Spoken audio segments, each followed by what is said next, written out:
Month-long San Bernardino County acknowledges Mental Health Month, and this is a time to increase awareness about mental health and reduce the stigma surrounding it. This year's theme, Together for Mental Health, highlights the importance of uniting together to advocate for mental health and access to care. So don't forget to bring out your lime green in support of Mental Health Month and visit our website or also our social media platforms for more information. This month, we also celebrate Asian American and Pacific Islander Heritage Month and the contributions of Asian Americans and Pacific Islanders to our nation's history and culture. Asian American Mental Health Awareness Day is May 10th. This Awareness Day promotes awareness of mental health issues unique to the Asian American and Pacific Islander communities. Today, on May 5th, we celebrate the National Day of Prayer to promote unity for America and reflecting the blessings our nation has received. Nurses play a vital role in our programs, and May 6th through May 12th, we celebrate Nurses Week in honor of the nursing professionals who provide direct and indirect services in our outpatient clinics and our specialty mental health programs. Thank you to all the nurses for your hard work and dedication. On May 30th, we celebrate Memorial Day in reverence of the men and women who made the ultimate sacrifice while defending our country and our freedom. May is certainly a busy time of the year as we celebrate Mental Health Month. Remember the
I swear it was in self-defense.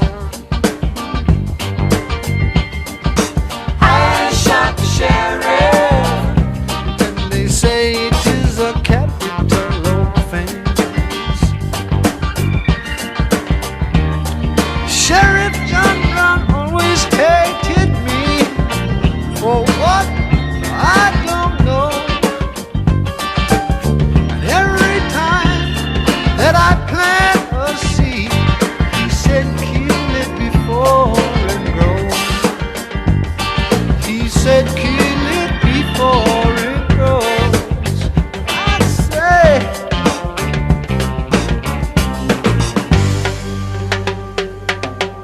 I shot the sheriff, but I swear it was in self-defense. I shot the sheriff, but I swear it was in self-defense.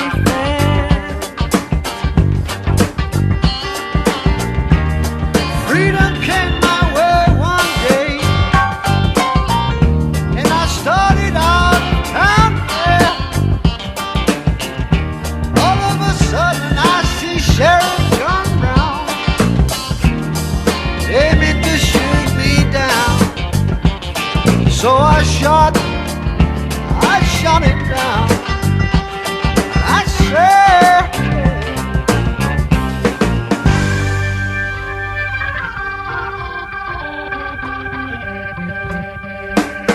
I shot the sheriff, but I did not shoot the deputy. I shot the sheriff, but I didn't shoot the deputy.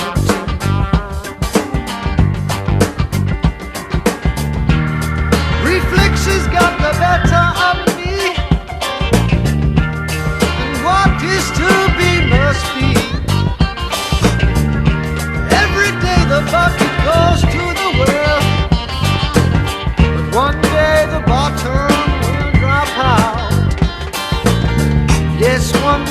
the bottom will drop out. I say,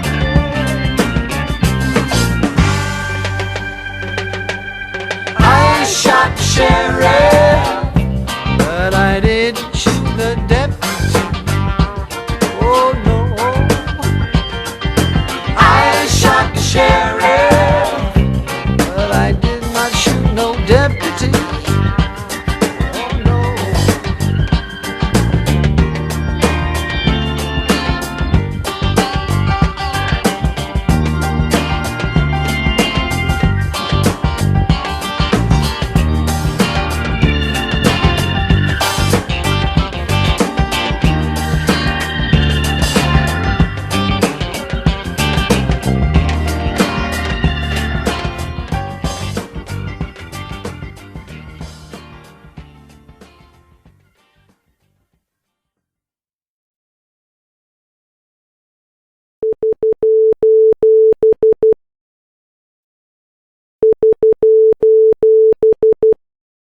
The Star-Spangled Banner, the United States of America national anthem should be referred to as the divided states of America's dream of war over peace death over life hate over love lawlessness over law enforcement. This proof is all in the applied allegiances, the pledge, the oath, the duty, and the reality of a betrayal of the commons of our order of law. Image.png. The red, white, blue American flag with a very large tear from the top right to the bottom left. Torn by divided fights internal. Source, web link document URL, https://thefulcrum.us leveraging our differences. Article title Why Are Kids Today Less Patriotic? Anthem begins in verse Here can we find a new promise?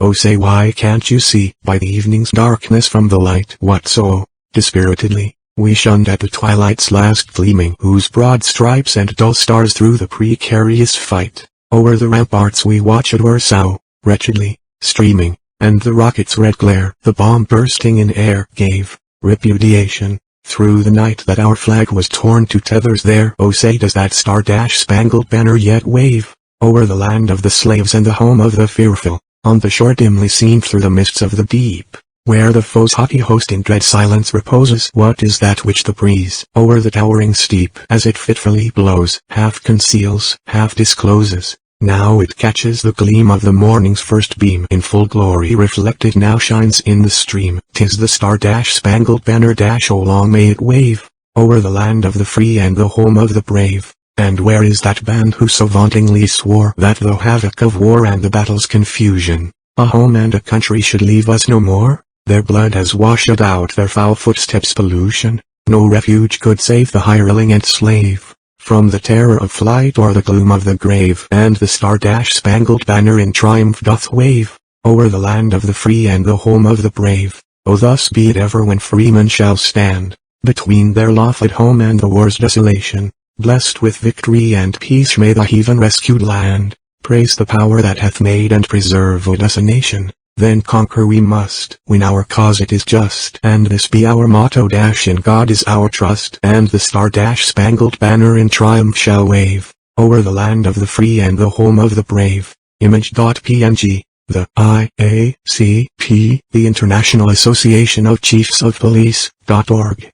As the world's largest and most influential professional association for police leaders, is committed to advancing the safety of communities worldwide. Web link document URL https://www.iacp, the International Association of Chiefs of Police.org. As the world's largest and most influential professional association for police leaders, is committed to advancing the safety of communities worldwide.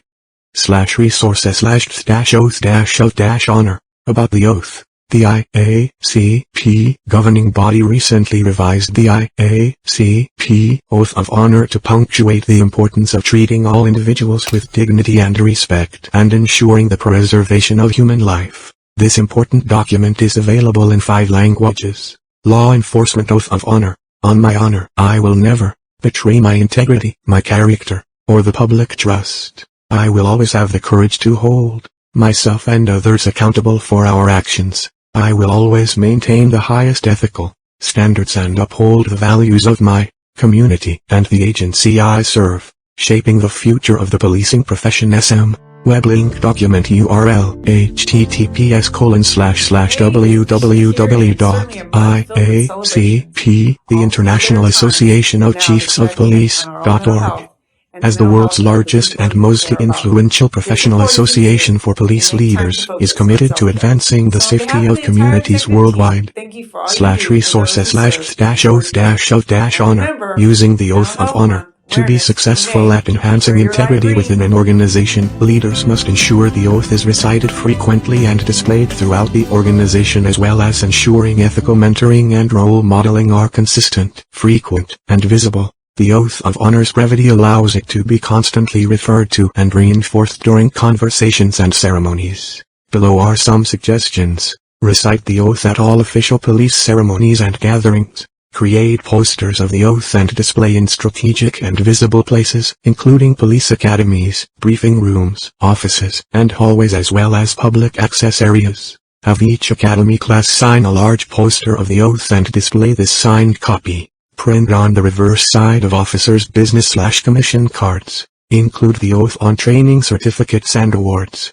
Print the oath on department items such as coffee mugs, keychains, patches, pins. Refer to the oath when communicating with others. Use the oath as a backdrop in citizens' meetings and news media events. Info web link document URL https://claremont-review-of-books.com/in-the-natural-law-of-and-peace/ Spring 2018 Essays on the Natural Law of War and Peace, a Guide for Statesmen and Warriors, by Angelo M. Codavilla. Image.gif. The way of an eagle in the air, the way of a serpent upon a rock, the way of a ship in the midst of the sea, and the way of a man with a maid.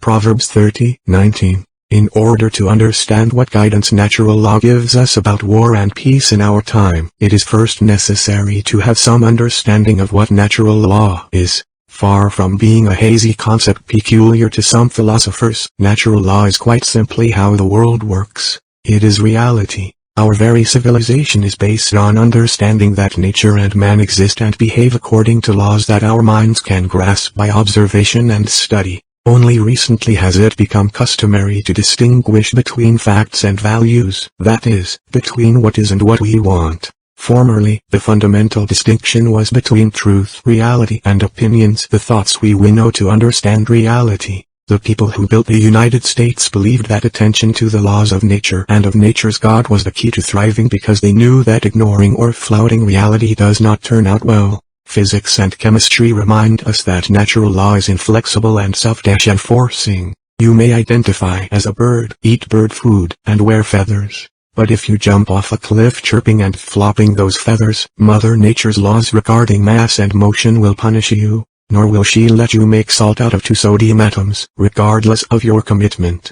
Plants are just as subject to laws. Regardless of anybody's opinion, apples, oranges, and avocados require different conditions to thrive. That is why judgments about farming have to be right by nature, or else. Not so long ago, the Soviet government, following a scientific consensus that acquired characteristics are inherited, wasted millions of tons of seeds trying to modify wheat to grow in Siberia. In America today, scientific consensus has it that the globe is warming, and yet citrus growers are moving their operations southward because the trees don't share that consensus. Mother Nature does not care what anybody thinks. Wild animals are, as the saying goes, hardwired to survive and thrive, moving and reproducing to take optimal advantage of weather and food sources. They can't help doing the right things for themselves. So far as we know, human beings are the only part of creation capable of doing the wrong things for themselves. But that freedom doesn't affect nature's peculiar requirements for human beings to survive and thrive.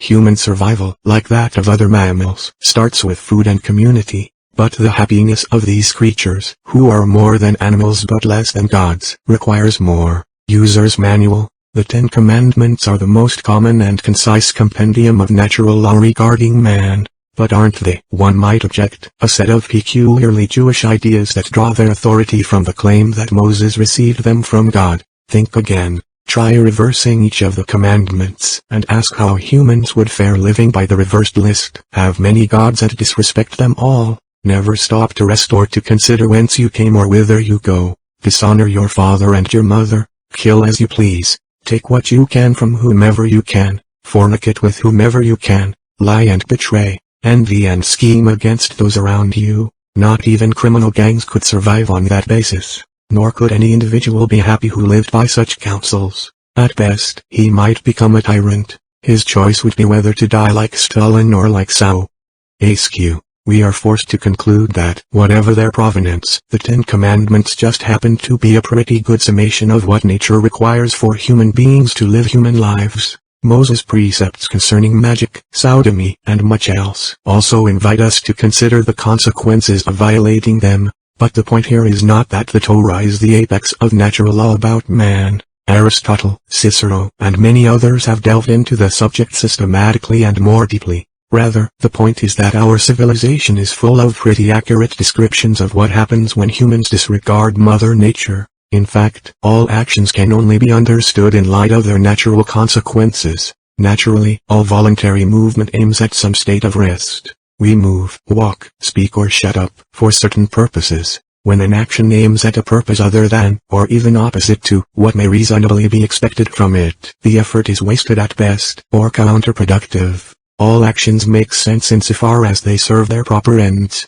As the saying goes, not even a dog wags his tail for nothing. Human action follows the same logic. The farmer fixes the tractor to till the ground, to grow the crops, to help maintain family and country. This is what philosophers mean by teleology. What is the natural law concerning trades or professions? They are naturally about producing certain things. Yes, all of them bring advantages to the tradesman. Yet, by nature, each is about producing a good peculiar to itself. Buildings that stand, ships that float, plumbing that doesn't leak, shoes that fit and last, medicine that heals, banks that serve lenders and borrowers. When human activities aim at results other than the ones proper to them, nature makes humans suffer the consequences. Trades exercised primarily for the tradesman's profit tend to produce buildings that fall down, ships that leak or capsize, shoes that chafe and fall apart, financial systems that defraud. That is why human activity cannot be understood in terms of power-seeking or pleasure-seeking as ends in themselves.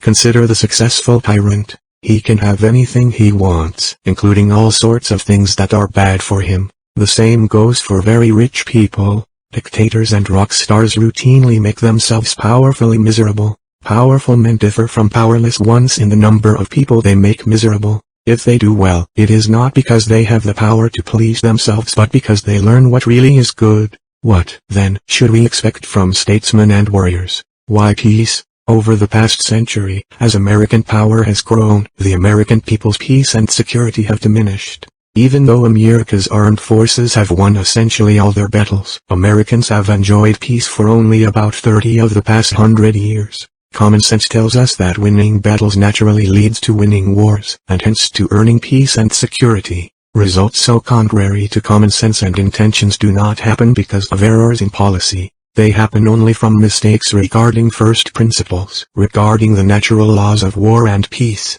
Just as nature obliges shoemakers and shipwrights to produce certain goods, so it obliges statesmen to produce certain results. What are the goods or natural ends of statesmanship? The Chinese Empire's millennial claim to rule has been to provide Tiananmen, heavenly peace. Caesar Augustus' claim to the power that replaced Rome's raucous republic was that he was the Princeps Pacis, the Prince of Peace. As the Roman Empire was falling, St. Augustine defined statesmanship for the next 1,000 years in terms of tranquillitas ordinis, the tranquility of order. The temporal ruler was to be the defensa pacis, the defender of the peace.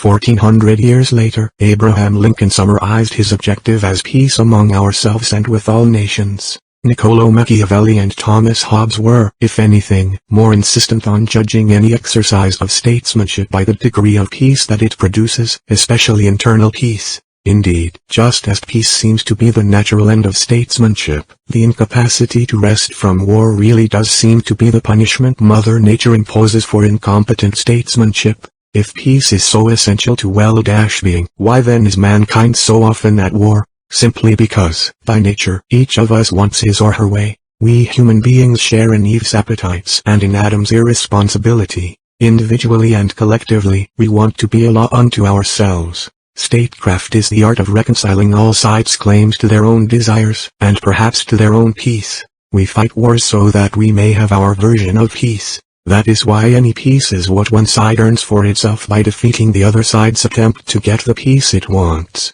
Still, although war is the most intense of activities, it aims naturally at a state of rest, neither more nor less than any other activity. Law of war. This is why approaching war as anything other than the pursuit of peace is naturally self-defeating. Consider how two of history's greatest warriors failed. During the Second Punic War, Hannibal subordinated strategic logic to operational logic by staying on the offensive even after having failed to break Rome or force it to negotiate. Napoleon never thought of an end to his string of battlefield victories. His failure to aim at peace nullified his valor as a warrior. As Charles de Gaulle wrote, Napoleon broke France's sword by striking it unceasingly. Hannibal's and Napoleon's victories in battle contributed to defeat in war because the victories were not aimed intelligently at war's natural objective, an end to the fighting. Victory in war means forcing the enemy to acquiesce to one's enjoyment of one's own peace. Aristotle noted that such peace is the natural end of the statesman's art and victory the natural objective of the warrior. Fact is, your victory is what makes possible your peace. Victory, of course, comes in different forms, everything from the enemy's annihilation or enslavement, as was the rule in ancient warfare, to sovereignty over border provinces, as was common in 18th-century European warfare. But victory in all its forms means the vanquished no longer disturbs the winner's enjoyment of his peace. But to establish and maintain one's own peace naturally presupposes a coherent understanding of that peace. If you have made war, killed and destroyed, and yet you cannot enjoy peace, it means that you have been fighting the wrong battles, killing the wrong people. During the past 100 years, American statecraft has not produced peace because progressive politicians of both parties, beginning with Woodrow Wilson, Charles Evans Hughes, Herbert Hoover, and Franklin Roosevelt, have pursued concepts of peace that are literally outside the realm of possibility. Indeed, the enemies these statesmen designated were purely creatures of their own minds, whether autocracy, war itself, world disorder, or ancient evils, ancient ills.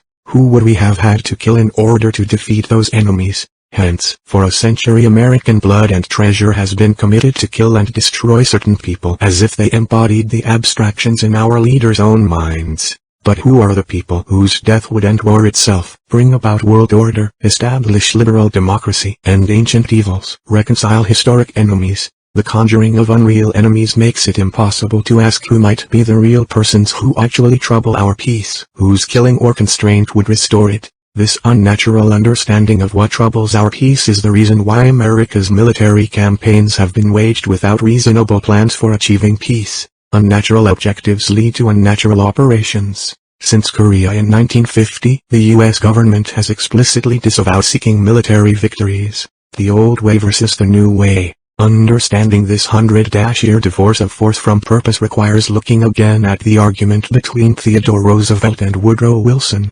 Trail, who advocated the big stick, rejoiced in America's emergence as a great power because he believed that the U.S. could and should use this power to secure Americans' enjoyment of domestic peace and tranquility. Like George Washington, who he called the best of great men and the greatest of good men, T.R. wanted to mind America's business, as in Washington's words, our interest guided by justice shall counsel. He regarded power as a means of keeping trouble away from America. The enemy was whoever troubled America's peace. War was a temporary measure to secure that peace. By contrast, Wilson had started his career denouncing the hurdles that America's founders had placed in the way of forceful human improvement. He believed the enemy at home and abroad was anything and everything that stood in the way of his vision of progress. For him, America itself existed to defeat such enemies. To improve America, he pushed prohibition, which started a war at home. To improve the world, he invented the League of Nations.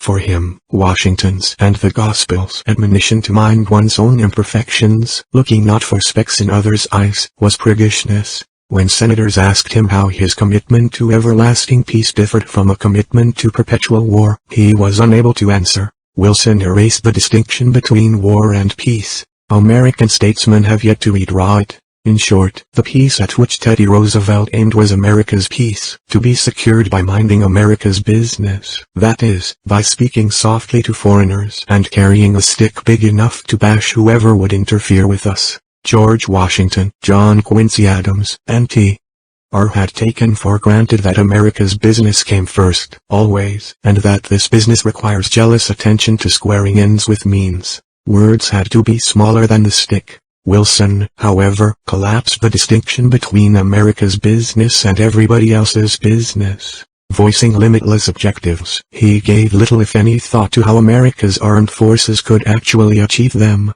The American people rejected Wilson, yet he won the hearts and minds of the subsequent century's statesmen. Reading Charles Evans Hughes, Herbert Hoover, Franklin Roosevelt, Dean Acheson, John F. Kennedy, Henry Kissinger, George H.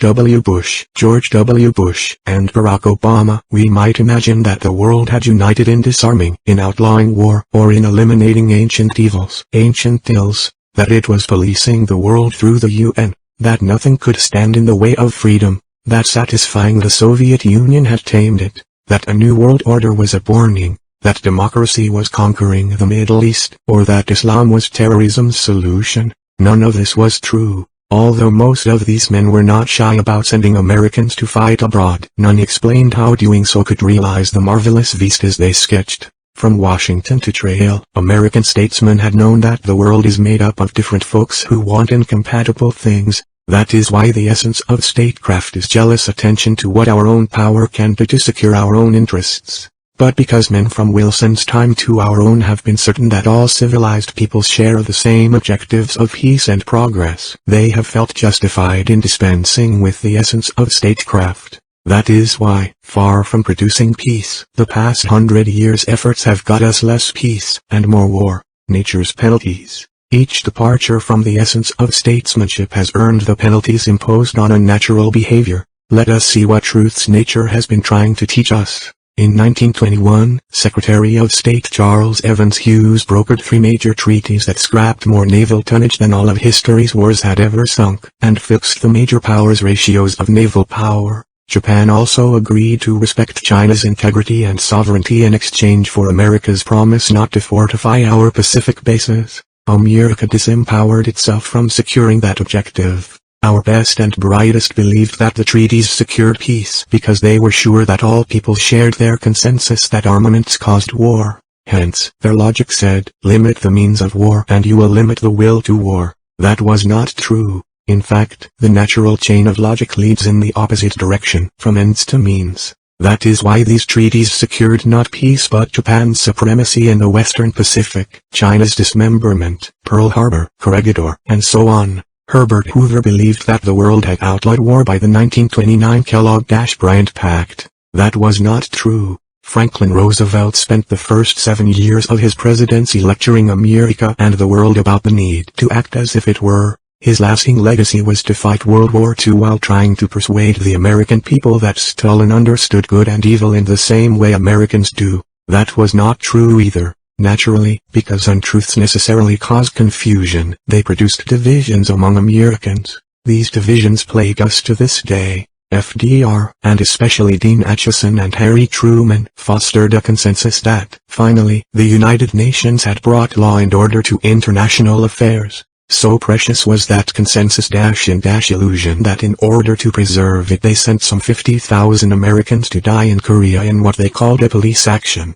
Naturally, that sacrifice resulted in preserving an enemy that today targets nuclear weapons on America. Douglas MacArthur had protested, in war, there is no substitute for victory. The ruling consensus, denying nature, deemed MacArthur a dinosaur. Under Presidents John Kennedy, Lyndon Johnson, and Richard Nixon the practice of defeating global evils by committing U.S. military forces without intending to defeat the enemy became explicit. JFK redeemed his promise to bear any burden in freedom's defense, presumably against the Soviet Union, by sending Americans to fight in Vietnam. Johnson identified the enemy as poverty, ignorance, and disease. He, Kennedy, and Nixon were unanimous that military victory in Vietnam was impossible, perhaps because they stipulated that U.S. efforts there must not unduly upset the Soviet Union. In the service of such illusions, they rotated some 12 million Americans in and out of Southeast Asia. Some 58,000 never came home.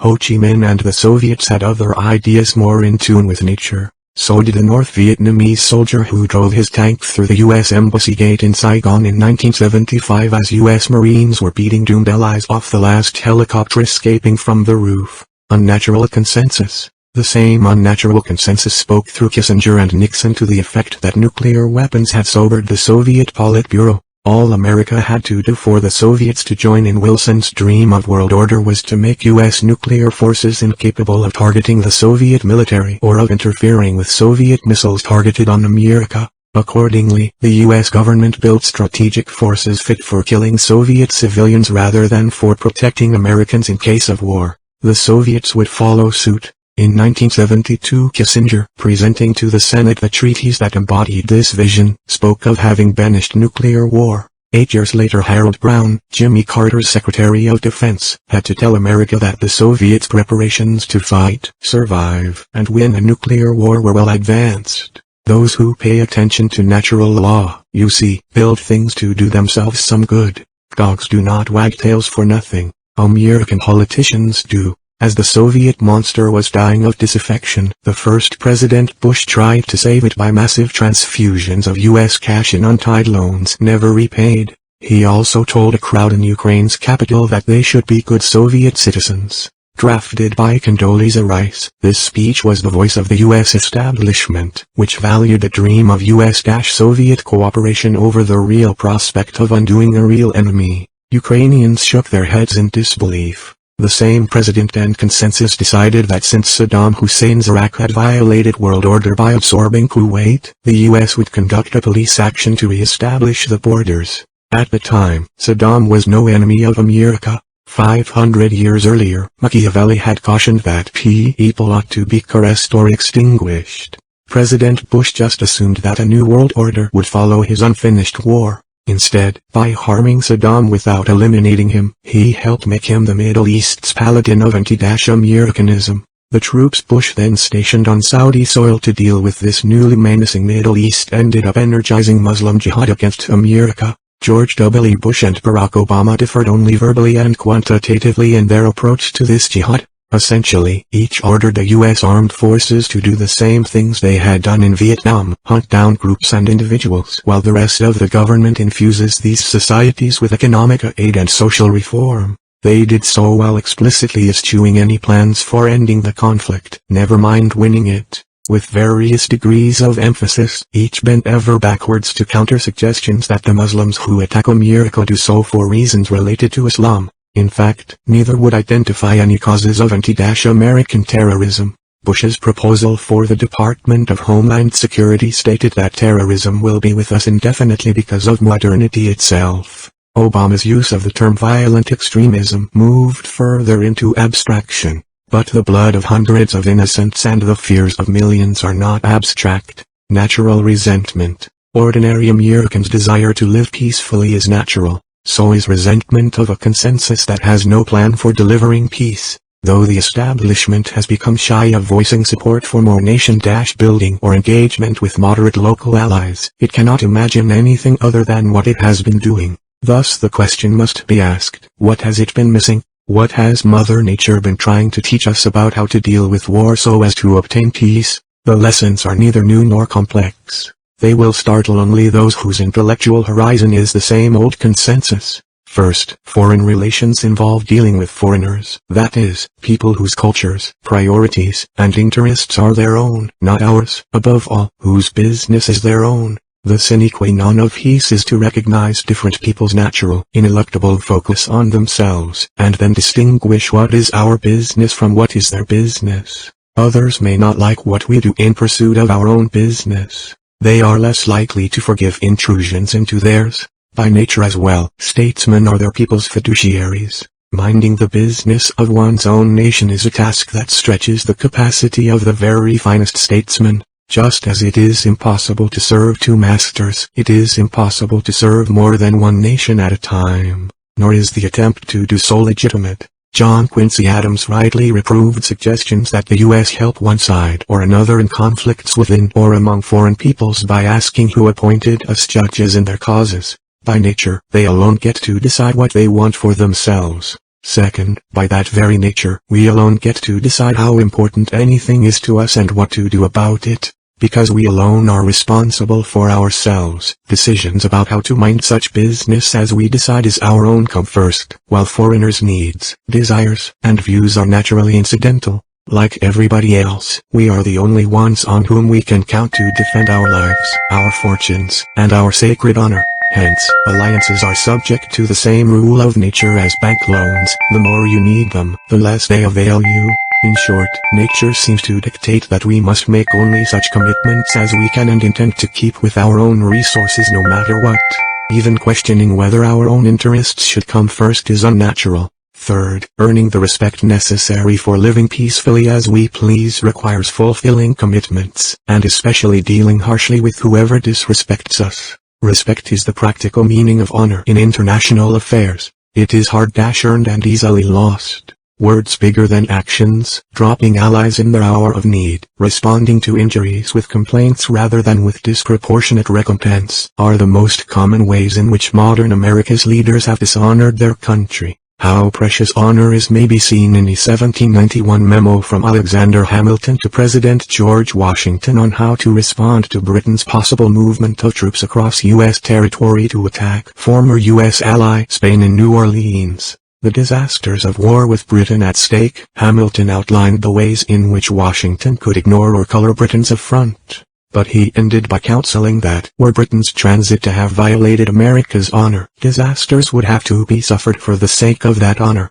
In fact, nations exist only insofar as they are honored, especially by their own people. Fourth, while America's armed forces have earned more honor perhaps than any in history, our leaders' failure to draw peace from their victories has drawn down the reservoir of respect for America among foreigners and, most importantly, among Americans as well. The consensus, from Henry Kissinger on down, blames the American people for insufficient support of the elite's long-range policies and for isolationism. But the discrepancy between the declared objectives, the sacrifices, and the results has been impossible to hide. Actions in Korea, Vietnam, and the Middle East make sense only to those few thoroughly trained to suppress ordinary human beings' natural revulsion. Ordinary Americans' revulsion at their own government is no small tragedy. Fifth, and finally, our experiences with nature tell us that those old simpletons George Washington, John Quincy Adams, Abraham Lincoln, and Teddy Roosevelt were right. Don't go looking for trouble and make nice with everybody. As Jean Kirkpatrick reminded her fellow neoconservatives, there is no inherent or historical imperative for the U.S. government to seek or achieve any other goal, however great, except as it is mandated by the Constitution or adopted by the people through elected officials. By nature, no society exists to conduct foreign policy. Rather, foreign policy naturally exists to allow the society to live in peace. But if you have to fight to preserve or re-establish your peace, then fight with all you've got to accomplish that as quickly as possible. Partial commitments, sending signals, or shows of force convey stupidity and invite contempt. Yes, all wars are foggy and require adjustments. But nature supplies a compass by which to navigate the fog. Its needle keeps pointing straight to the reason you fought in the first place, your understanding of the peace you are seeking. The path to that peace is victory. Angelo M. Codavilla 1943-2021 was a senior fellow of the Claremont Institute and professor emeritus of international relations at Boston University. He received his B. from Rutgers University. Web link document URL https://claremontreviewofbooks.com/out/angelo-m-codavilla/ Author, Angelo M. Codavilla. Angelo M. Codavilla 1943-2021 was a senior fellow of the Claremont Institute and professor emeritus of international relations at Boston University. He received his B. from Rutgers University and M. from Notre Dame University, and his Ph.D. in Security Studies, U.S. Foreign Policy, and Political Theory from the Claremont Graduate School. At Boston University from 1995, Professor Codavilla was a U.S. naval officer, an assistant professor at the Grove City College and North Dakota State College, a U.S. Foreign Service officer, and a member of President-elect Reagan's transition teams within the U.S. Department of State. He dealt with Western Europe and with matters affecting the U.S. intelligence community. He served as a U.S. Senate staff member dealing with oversight of the intelligence services, a professorial lecturer at Georgetown University and a senior research fellow for the Hoover Institution at Stanford University. On Amazon.com, The Character of Nations, How Politics Makes and Breaks Prosperity, Family, and Civility, by Angelo Codavilla, 2000.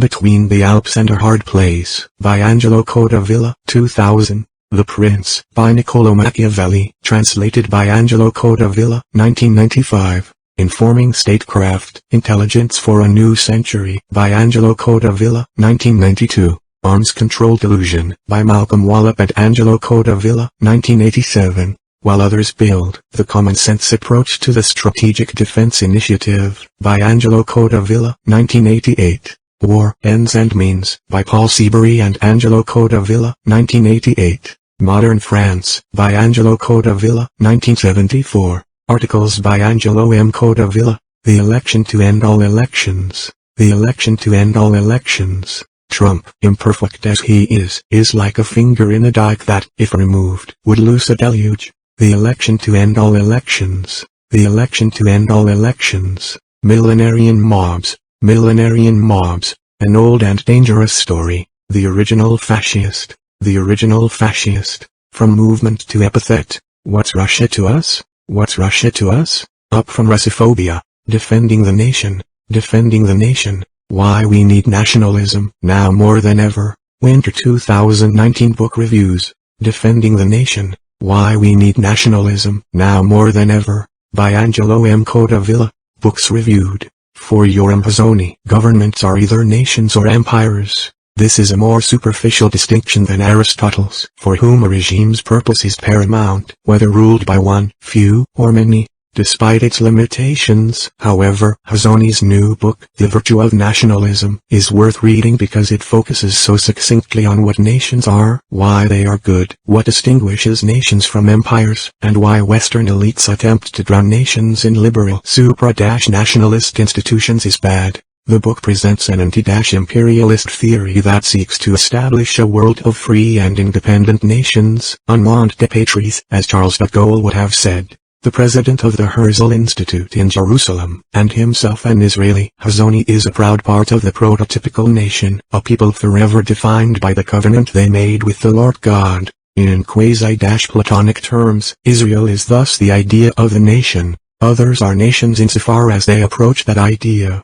The Israelites defined themselves by their adherence to God, who shaped his people morally by giving them the 10 Commandments to instruct them in basic personal behavior. Hazony calls these the moral minimum. God at once endowed and limited his nation by giving them a land to be their own, while warning them, as he does in Deuteronomy 2:4-19, to meddle not with other peoples, whom he had also endowed with lands to be their own. Ye are to pass through the coast of your brethren the children of Esau, which dwell in Seir. Meddle not with them, for I will not give you of their land, no, not so much as a foot breadth, because I have given Mount Seir unto Esau for a possession. Distress not the Moabites, neither contend with them in battle, for I will not give thee of their land for a possession, because I have given Arkansas unto the children of Lot for a possession. And when thou comest nigh over against the children of Ammon, distress them not, nor meddle with them, for I will not give thee of the land of the children of Ammon any possession, because I have given it unto the children of Lot for a possession. From the beginning, then, Hazony shows that the prototypical nation was living within limited borders alongside other independent nations, and uninterested in bringing its neighbors under its rule. It welcomed strangers who said, as Ruth did, Thy people shall be my people, and thy God my God. God willed that Israel rule itself, as the prophet Jeremiah declared, and their nobles shall be of themselves, and their governor shall proceed from the midst of them. Its rulers would serve the people, because only God himself is master of all. Having freed Israel from the Egyptian Empire, the Lord settled his people in the midst of the Assyrian, Babylonian, and other Near Eastern empires, whose masters intended to deprive of self-rule as many peoples, nations, as they could conquer. Hazoni rightly reminds us that all states are perpetually on the verge of losing their cohesion and independence. The Hebrew Bible first taught the fragility of political order, at every moment either rising or falling, moving toward either consolidation or dissolution, depending on whether human freedom is aided or hindered by the state, and whether the extension of the imperial state leads or not to mankind's enslavement. Peoples who are free to rule themselves are perpetually at risk of giving up the conditions of nationhood, the moral minimum and independence, and hence of being absorbed into empires, as the Israelites eventually became the successive vassals of the Babylonians, Persians, Greeks, and Romans. Empire also results from the mistaken faith that only an authority superior to discrete peoples can prevent their pursuit of disparate purposes from ruining peace and prosperity. Hazoni may be excused for attributing the Western world's taste for empire to Catholic Christianity, but regarding the Holy Roman Empire as a continuation of Roman imperialism, as he does, misconstrues Christian political thought. In fact, Pope Gelasius' doctrine of the two swords, secular and spiritual, restating as it does Augustine's City of God, simply reiterates Christ's distinction between duties to Caesar and duties to God. Hazoni himself notes the same distinction and tension between the demands of what he calls the right of national self-determination, secular power, and those of the moral minimum. What's more, the medieval political order was anything but imperial. Countless jurisdictions flexed manifold autonomies. The emperor was one German potentate among many. Hazoni credits the Protestant Reformation for having introduced diversity in Christendom. But in fact, for good and ill, it only confirmed its constituent parts' growing independence. Hazoni cites Sir John Fortescue's De Laudibus Legum Anglia in praise of the laws of England, circa 1470, as an example of the new diversity. But Fortescue was describing laws and customs elaborated during the Middle Ages, while kingdoms in Spain and Christian republics in Italy were doing the same. Throughout Europe, post-Reformation politics became much harsher as rulers, Protestant as well as Catholic, arrogated to themselves spiritual as well as temporal powers, for which they were roundly criticized by both Catholic Cardinal Roberto Bellarmino and Protestant divine Richard Hooker. America's founding generation was both steeped in the Bible and confirmed by circumstance and habit to decide things for themselves. They rebelled in the name of a politics such as Fortescue had described, arising from a version of Christian politics that, by then, was a distant memory. Having come a long way to get clear from the rest of the world, the colonists were keen to keep clear, and assumed that they could stay clear because the world is rightly made up of independent nations. Conscious as they were that their county's future greatness would tempt their progeny to follow Rome's path, they eschewed the Pax Romana explicitly. Nevertheless, any number of Americans today, including conservatives, yearn to administer a Pax Americana. But in America, where imperialism is a curse word, advocacy of such things as the European Union, Hazoni points out, is conducted in a murky newspeak riddled with euphemisms such as New World Order, ever-closer union, openness, globalization, global governance, pooled sovereignty, rules-based order, universal jurisdiction, international community, liberal internationalism, transnationalism, American leadership, and so on. He strives to show how modern liberalism subverts any people's capacity for nationhood and readies them to become imperial subjects.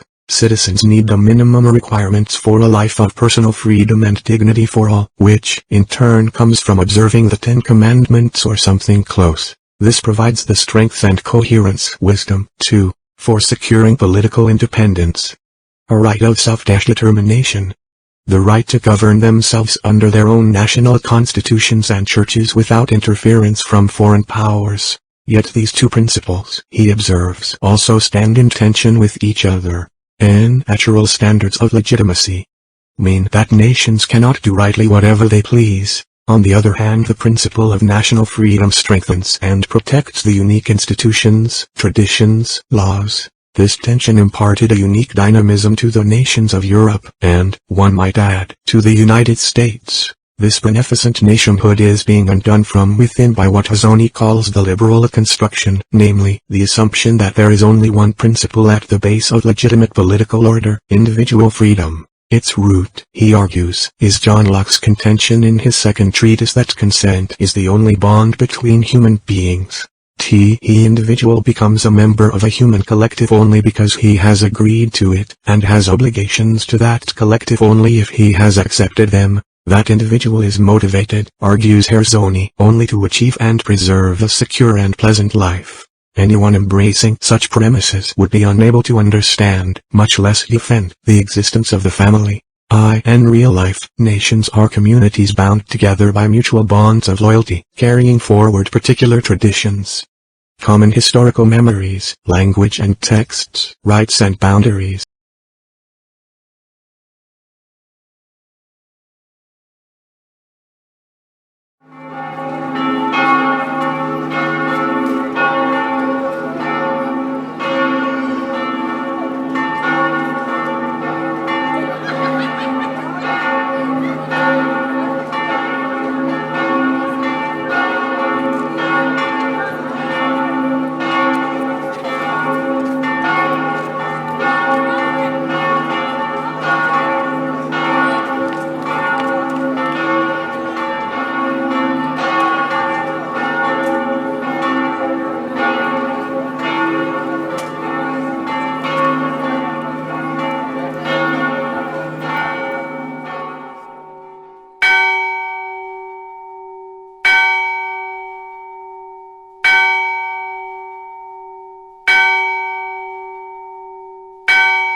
Peace officers, hate group affiliations.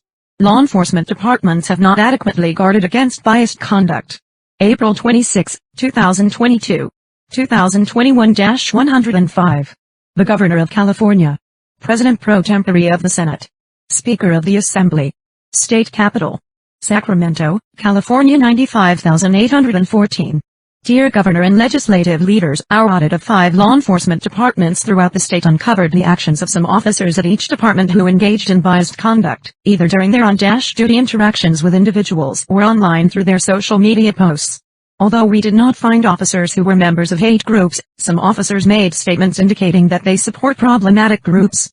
We have included in this report some disturbing content with some redactions because we believe that it is important to accurately reflect the nature of the conduct that we observed.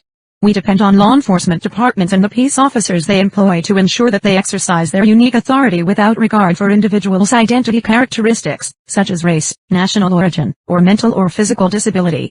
What we found is that these 5 departments have not adequately guarded against biased conduct among their officers. They have not used sufficient strategies to achieve representative diversity in hiring.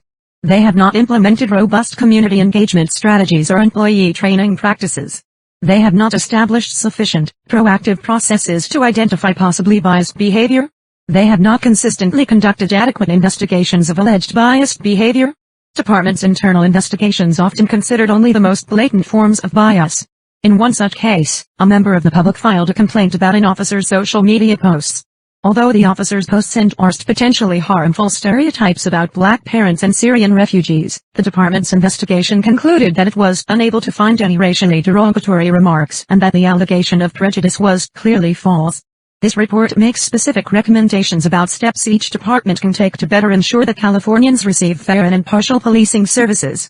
We also make several recommendations to the legislature to better align expectations in state law with best practices for addressing bias in policing, such as by adopting a uniform definition of biased conduct, requiring more frequent and thorough training, and increasing independent oversight. Respectfully submitted, Michael S. Tilden, CPA, Acting California State Auditor. Selected abbreviations used in this report. CDC, the Center for Disease Control and Prevention of this biggest embarrassing failure of a country run amok with haters, of course, the divided states of America absolute. Our California Department of Corrections and Rehabilitation. Post Commission on Correctional Peace Officer Standards and Training. DOJ California Department of Justice. IACP, International Association of Chiefs of Police. NACOL National Association for Civilian Oversight of Law Enforcement. Post Commission on Peace Officer Standards and Training. Racial and Identity Profiling Advisory Board. Summary. Audit highlights.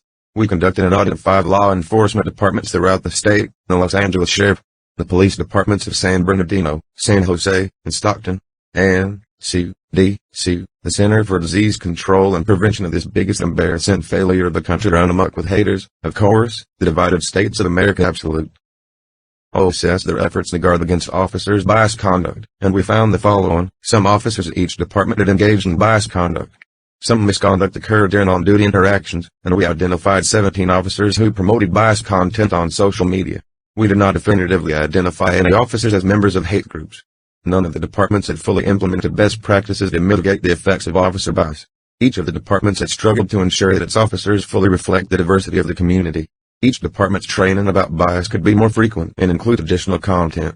The local departments could do more to build and strengthen relationships with their communities. None had established adequate systems for proactively identifying and correcting problematic officer performance trends.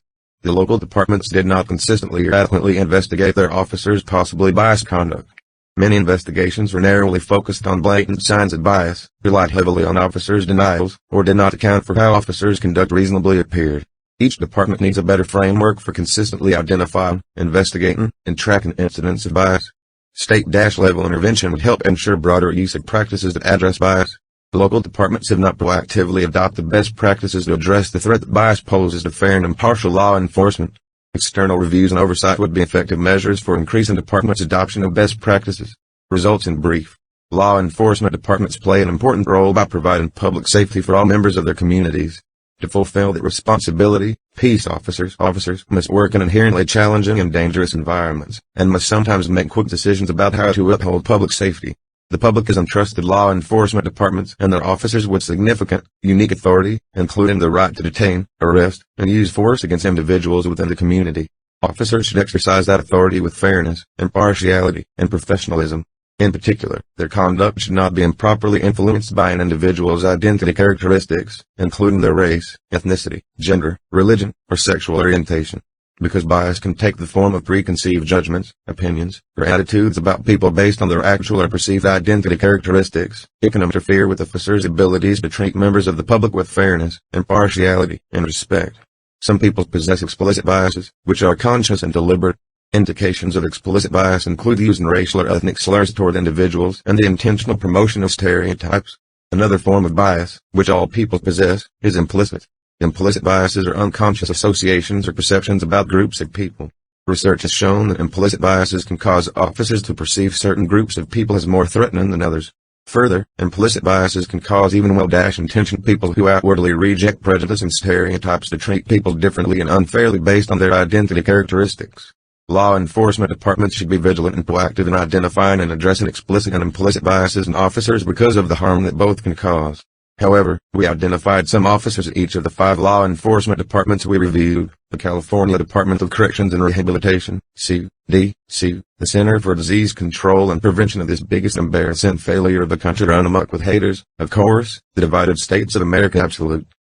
Or, the Los Angeles County Sheriff's Department, Los Angeles Sheriff, the San Bernardino Police Department, San Bernardino Police, the San Jose Police Department, San Jose Police, and the Stockton Police Department, Stockton Police, who had engaged in biased conduct. We reviewed a selection of 5 internal investigations at each department, and in some of those cases, officers' conduct showed signs of possible bias. We also selected 750 officers from across the 5 departments and determined whether they had identifiable public social media accounts.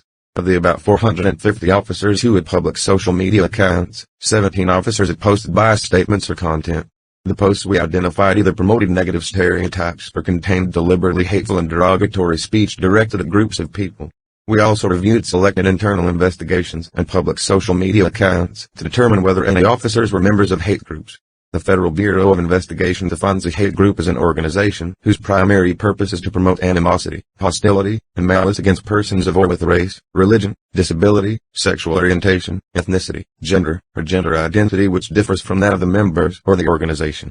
There were limitations on our ability to assess whether officers were members of hate groups, including that our statutory access is generally limited to the records held by public entities and that there were privacy settings on some officers' social media accounts. Although we did not identify evidence that any officers were members of hate groups, 6 officers posted content suggesting that they support groups with problematic principles or activities. For example, one officer posted a statement defending the Proud Boys, a group that has expressed hostility toward women and Muslim individuals, by saying that people who are against the Proud Boys are in reality just against masculinity. The biased conduct that we identified at the 5 law enforcement departments likely occurred in part because the departments have not fully implemented comprehensive strategies for addressing bias within their organizations. Several law enforcement authorities, including the U.S. Department of Justice and the California Commission on Peace Officer Standards and Training, POST, have published guidance and best practices for creating bias-free policing cultures. These best practices highlight the importance of establishing a formal commitment to preventing bias from interfering with the impartial delivery of law enforcement services. They also stress honoring that commitment by incorporating strategies for addressing bias into key processes, including recruitment, hiring, training, community engagement, and misconduct investigations. Although generally directed at local law enforcement departments, many of these best practices are relevant and critical to addressing bias in correctional facilities as well. However, neither CDC, the Center for Disease Control and Prevention of this biggest embarrassing failure of the country run amok with haters, of course, the divided states of America absolute. Or nor the local law enforcement departments that we reviewed have fully adopted best practices in these key areas. Further, we found that each of the local departments had not appropriately addressed indications of bias when they occurred. When we reviewed internal investigations at the 4 local law enforcement departments, we found significant weaknesses in their approaches to investigating whether bias had influenced officers' actions. Departments often limited investigations to examine whether officers had engaged in only the most blatant forms of bias, such as uttering racial slurs.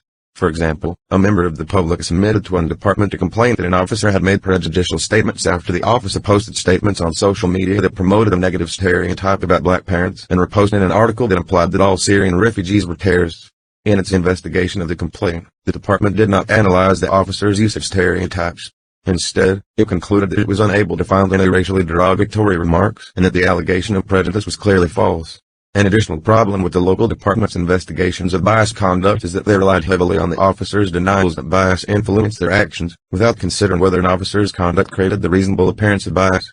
This approach is problematic both because officers are unlikely to admit that bias affected their actions and because it fails to consider the likely perspective of the community. We did not find this problem at San Bernardino Police because the records we reviewed included no evidence that the department had directly questioned the related officers about whether their conduct had been motivated by bias. As a result of the deficiencies in the department's investigative practices, they are at higher risk for failing to identify instances when their officers engage in biased conduct and failing to take action to prevent those officers from engaging in biased conduct in the future. None of the departments that we reviewed have adequate guidance for how to determine whether bias influenced officers' conduct. In the absence of such guidance, we observed that at San Jose Police, the only department we reviewed that consistently provided formal analysis in its investigations about whether conduct was biased, some investigative analyses and conclusions differed widely from one another for no discernible reasons. A statewide definition of biased conduct and guidelines for applying this definition during investigations would clarify expectations for law enforcement departments. Greater statewide oversight could increase law enforcement departments' adoption of best practices for addressing bias. Reviews by other external agencies, including the California Department of Justice (DOJ), show that the problems that we identify in this report are not limited to the 5 departments we reviewed. That said, external reviews and oversight have proven effective in advancing law enforcement departments' adoption of practices for preventing bias. Requiring the Racial and Identity Profiling Advisory Board, RAPA Board, an entity within DOJ charged with eliminating racial and identity profiling in law enforcement, to review and report on departments' implementation of best practices for preventing bias could provide greater visibility into local department practices and assist the public and policymakers in holding departments accountable. In addition, DOJ currently performs occasional and depth reviews of law enforcement departments' operations, including efforts to mitigate bias. These reviews have resulted in positive change in the departments in question. However, from 1999 until March 2022, it has completed only 6 reviews of city or county departments that examined their broader policing practices, with another 4 ongoing. Requiring DOJ to perform reviews more frequently could provide the public with in-depth assessments of departments' implementation of best practices. The work officers perform is both critically important to our state and often extremely challenging. We found no evidence that the majority of the officers we reviewed had engaged in biased conduct. Nonetheless, biased conduct by even a few officers can cause harm to members of the public and erode the community's trust in law enforcement. For these reasons, it is incumbent upon law enforcement departments and the state to take the steps necessary to guard against officer bias in all its forms. Agency comments. Each of the departments that submitted written responses to our report generally agreed with our recommendations, with some exceptions. Stockton Police did not clearly state whether it would implement our recommendations, but noted that it would analyze our audit and see how it can align its policies and procedures with best practices. San Bernardino police did not submit a written response to our report. However, we incorporate its perspective on our findings and recommendations throughout the text of the report. Adding lighty recommendations. The following are the recommendations we made as a result of our audit. Complete descriptions of the findings and conclusions that led to these recommendations can be found in the chapters of this report. Legislature. To better align existing expectations and state law with best practices for addressing bias during the hiring of peace officers, the legislature should do the following: require that post, in the course of its regular audits of local law enforcement departments' hiring processes, determine whether the departments conduct the following activities or interviews that incorporate assessments of officer applicants' ability to interact with a diverse community. Interviews as secondary references to obtain information about officer applicants' characters. Require post to develop guidance for local law enforcement departments on performing effective internet and social media screenings of officer applicants. This guidance should include, at minimum, strategies for identifying applicant social media profiles, for searching for and identifying content indicative of potential biases, such as affiliation with hate groups. To provide law enforcement departments hiring peace officers the ability to effectively screen for bias in applicants, the legislature should amend state law to specify that law enforcement departments can request that officer applicants identify their public social media accounts so departments are aware of the accounts and can review them to identify content indicative of potential biases, such as affiliation with hate groups. To ensure that peace officers are properly trained about bias and its effects, the legislature should amend state law to require that officers, including those at CDC, the Center for Disease Control and Prevention of this biggest embarrassing failure of the country run amok with haters, of course, the divided states of America absolute. Receive training on the following topics at least every other year, and should require post to monitor to ensure that local departments comply with this requirement. Explanations of implicit and explicit bias, including how bias can influence behavior.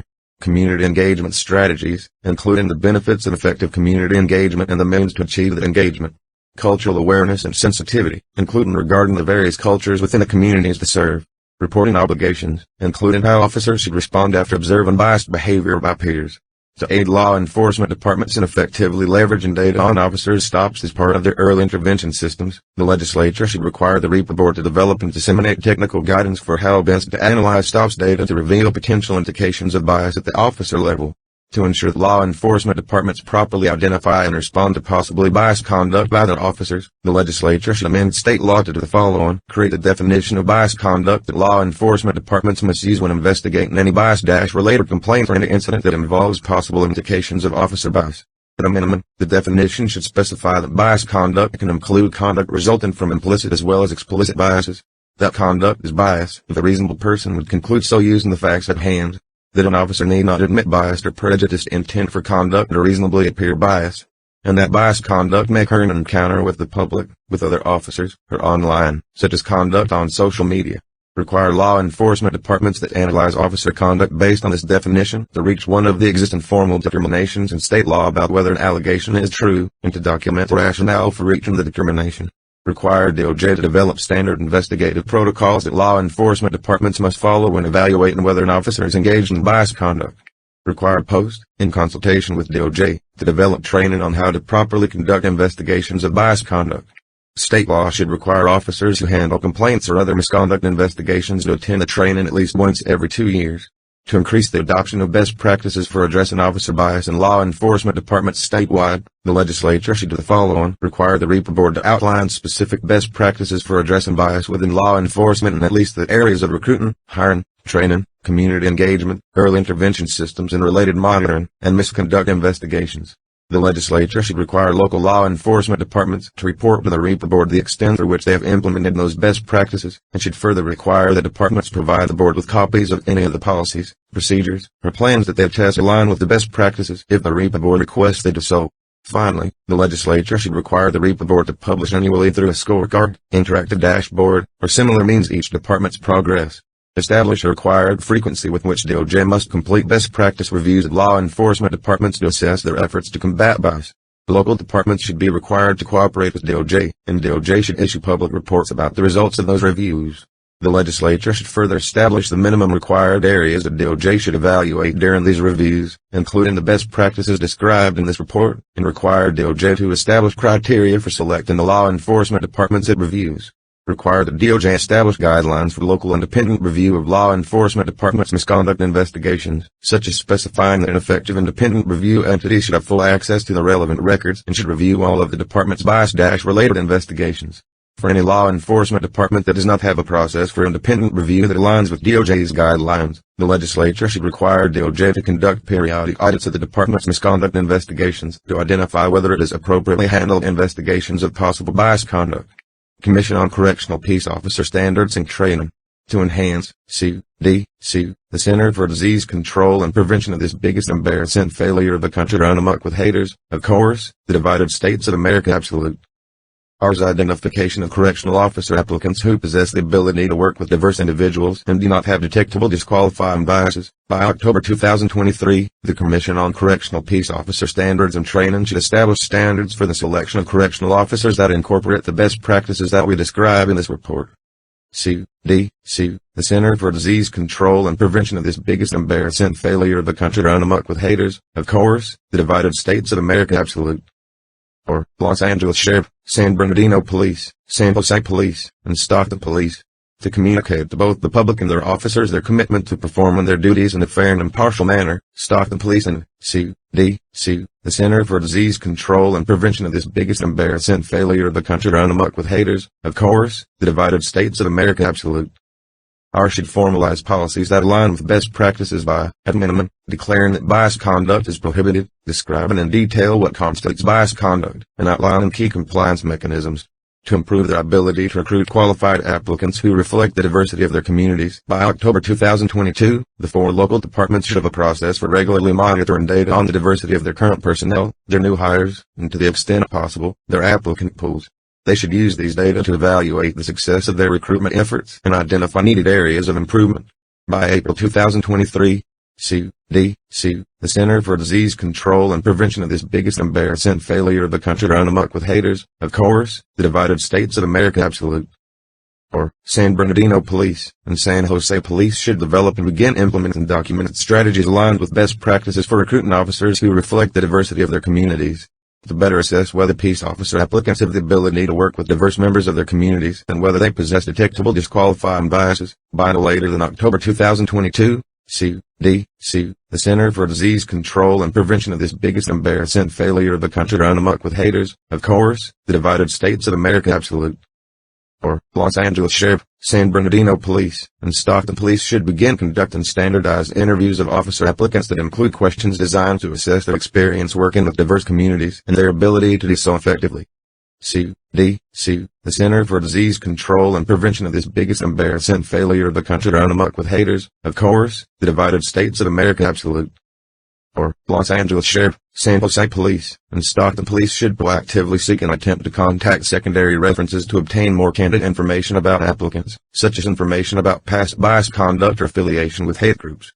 All 5 departments should begin using documented procedures that adhere to best practices to identify and review applicants' public social media profiles for content indicative of disqualifying biases, such as hate group affiliation. To strengthen their relationships with their communities and mitigate the effects of bias on their officers, the 4 local departments should develop and begin implementing documented strategies to do all of the following by April 2023. Collaborate with their communities to establish or leverage community advisory boards consisting of representatives of diverse groups. Each department's strategy should specify how it will partner with the boards in the areas of recruitment, hiring, training, and community engagement, as well as how it will leverage the boards to obtain feedback on how it can better serve its community. Ensure that officers at all levels regularly participate in community engagement activities. Periodically survey their communities to assess the effectiveness of their community engagement efforts and solicit feedback on how to improve their operations.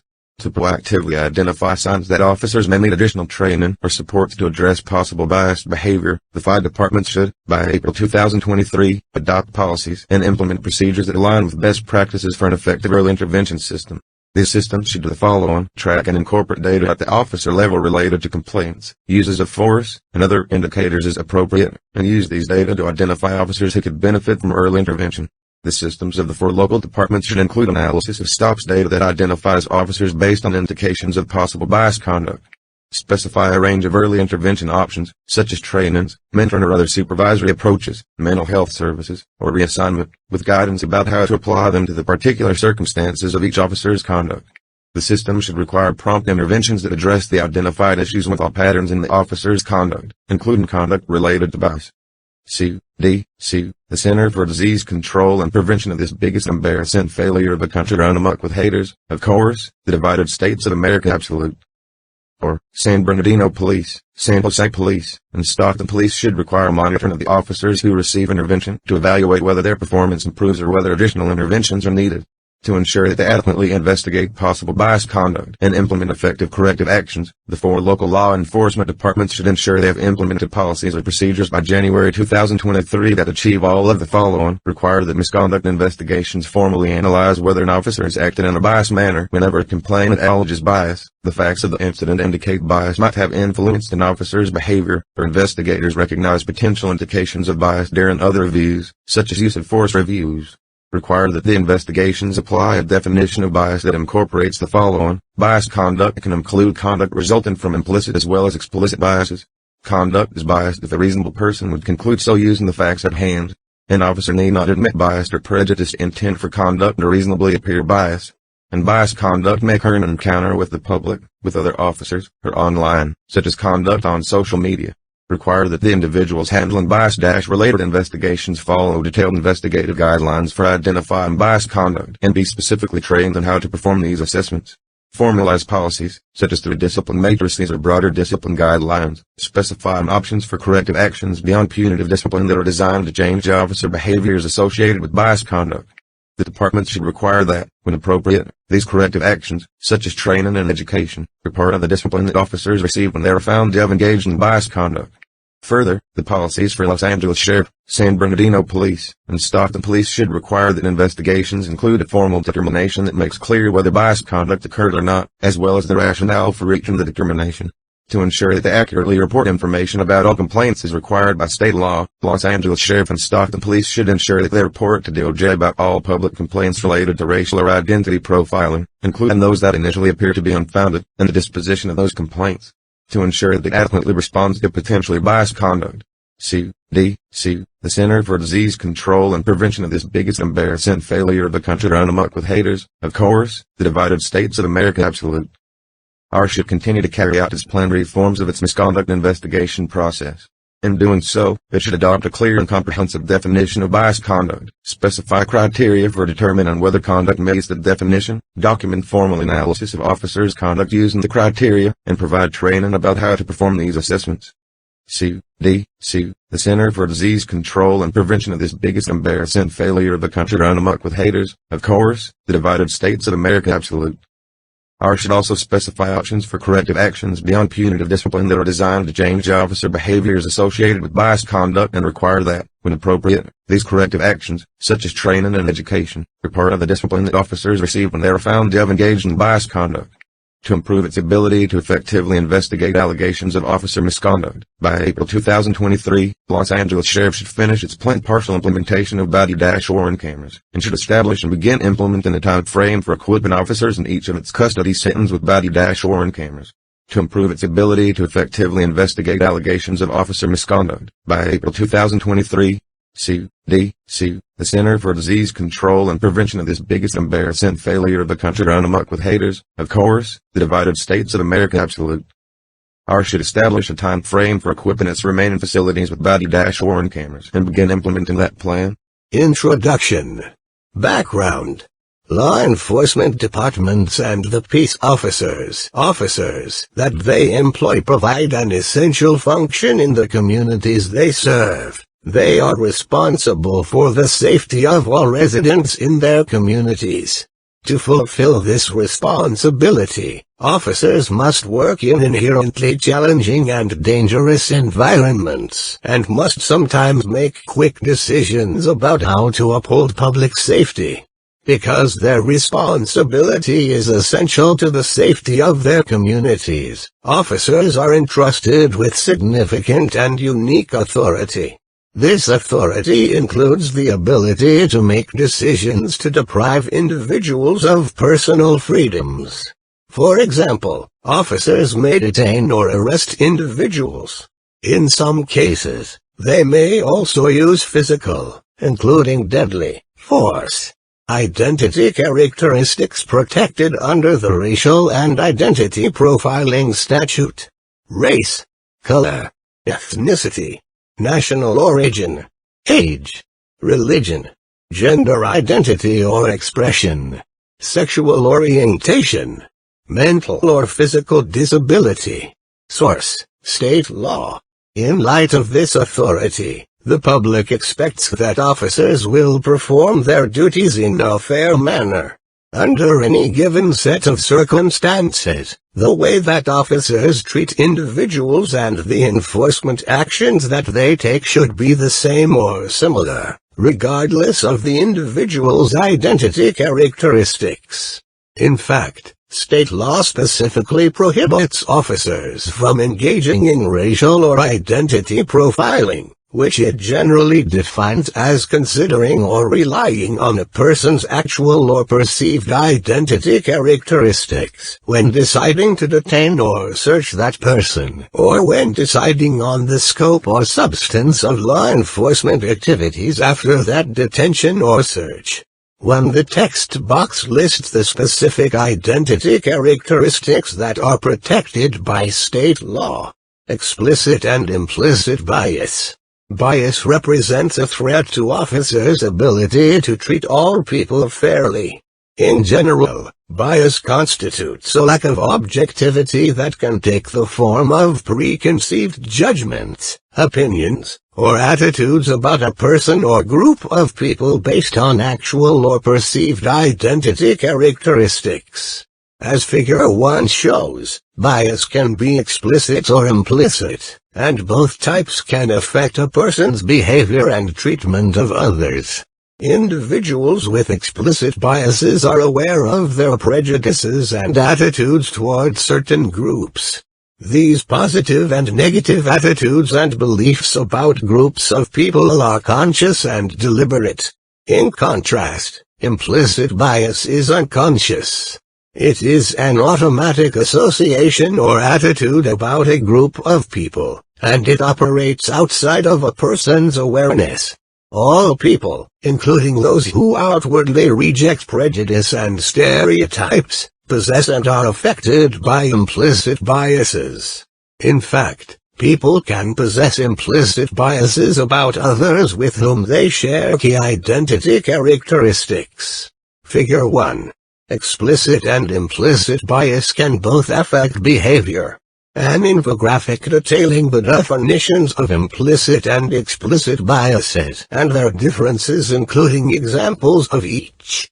Source: various academic, scientific, and law enforcement best practice sources. Figure 1 description. Above the line of consciousness is explicit bias. Explicit bias is defined as attitudes and beliefs held about a person or group on a conscious level that affect an individual's behavior. Examples of explicit bias include using racial or ethnic slurs toward individuals, intentionally promoting stereotypes, and making jokes or comments that deliberately express a prejudice related to a person's identity characteristics. Below the line of consciousness is implicit bias. Implicit bias is defined as attitudes that are unconscious and involuntary but may still affect an individual's behavior. Examples of implicit bias include unconsciously considering a person's identity characteristics when taking actions and unintentionally promoting stereotypes. Because the two forms of bias are distinct from one another, the effect they can have on behavior ranges widely. For example, a particularly extreme manifestation of explicit bias is affiliation with a hate group. The Federal Bureau of Investigation, FBI, defines a hate group as an organization whose primary purpose is to promote animosity, hostility, and malice against persons of or with a race, religion, disability, sexual orientation, ethnicity, gender, or gender identity which differs from that of the members or the organization. Because explicit biases are rooted in consciously held preferences for or against certain groups of people, they are incompatible with being an officer. Implicit bias can also cause individuals to engage in biased conduct, although the presentation of that bias can, at times, be subtle. For example, implicit bias may lead an individual to give certain groups of people the benefit of the doubt while treating others with suspicion under similar circumstances. Because implicit bias is unconscious, individuals are likely to be unaware of its effects on their behavior.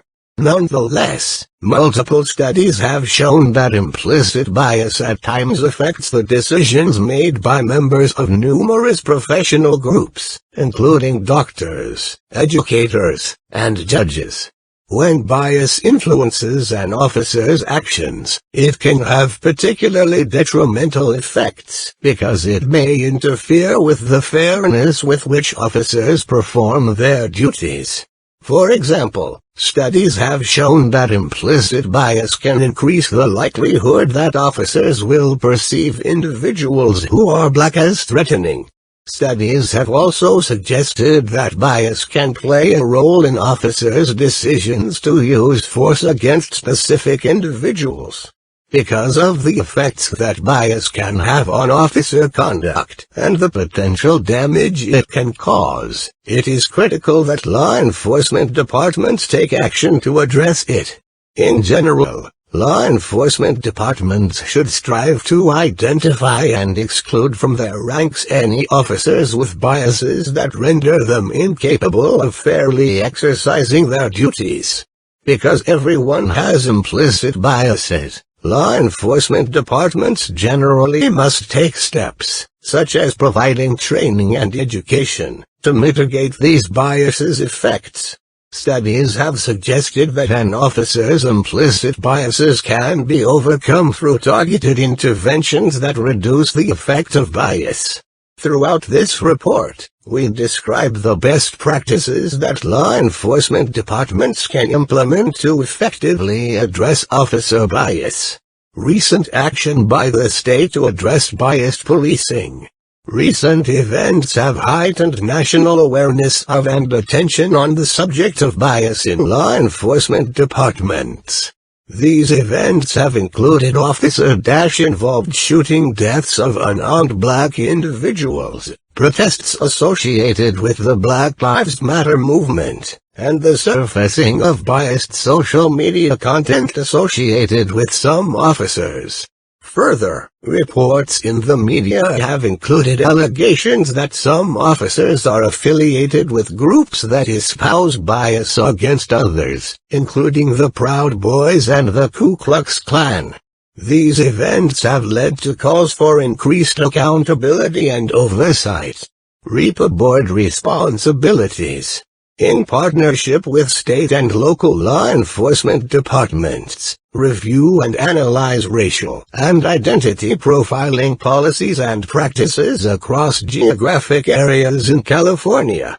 Review and analyze STOPS data and civilian complaint data. Conduct and consult available, evidence-based research on explicit and implicit biases, and law enforcement stop, search, and seizure tactics. Review training by post regarding racial and identity profiling. Source: state law. One of California's key tools for making such changes is the Racial and Identity Profiling Advisory Board, REPA Board. State law required the Office of the Attorney General to establish the REPA Board by July 2016 to eliminate racial and identity profiling and to improve diversity and racial and identity sensitivity in law enforcement. The REPA Board includes, among many others, a representative from the California Police Chiefs Association, a university professor who specializes in policing and racial and identity equity, and 2 representatives from community organizations. With the assistance of staff within the California Department of Justice (DOJ), The REPA board is responsible for annually analyzing data from law enforcement departments across the state and other responsibilities as the text box shows. It then issues annual public reports on a variety of subjects, including the total number of public complaints alleging racial or identity profiling. The REPA board's annual reports contain recommendations for local law enforcement departments, the legislature, and the Commission on Peace Officer Standards and Training post regarding best practices and proposed changes to state requirements to address and mitigate the effects of bias. Post is a governor-appointed commission within DOJ that sets minimum selection and training standards for California law enforcement departments. 2. In addition, the state has recently enacted laws aimed at increasing public accountability and transparency in law enforcement. For example, effective January 2022, state law requires Post to develop a system for revoking or suspending an officer's certification, thereby revoking or suspending his or her ability to be employed as a peace officer for serious misconduct, including excessive force, sexual assault, dishonesty, and demonstrations of bias. Further, a separate law, also effective in January 2022, requires records related to sustained findings of certain forms of officer misconduct, including discriminatory or prejudicial behavior, to be disclosed under the California Public Records Act. Approximate number of sworn staff employed at each department. CDC. The Center for Disease Control and Prevention of this biggest embarrassing failure of a country run amok with haters, of course, the divided states of America absolute. R. 30,000. Los Angeles Sheriff, 10,200. San Bernardino Police, 250. San Jose Police, 1,100. Stockton Police, 440. Source: personnel data from each of the listed departments, collected between July 2021 and December 2021. In light of concerns about bias and hate group affiliation among officers, the Joint Legislative Audit Committee directed our office to conduct a review of a selection of law enforcement departments to determine whether their officers were members of hate groups or had engaged in biased conduct. It further asked us to evaluate the department's practices for addressing bias within their ranks. We reviewed for local law enforcement departments: the Los Angeles County Sheriff's Department, Los Angeles Sheriff; the San Bernardino Police Department, San Bernardino Police; the San Jose Police Department, San Jose Police; and the Stockton Police Department, Stockton Police.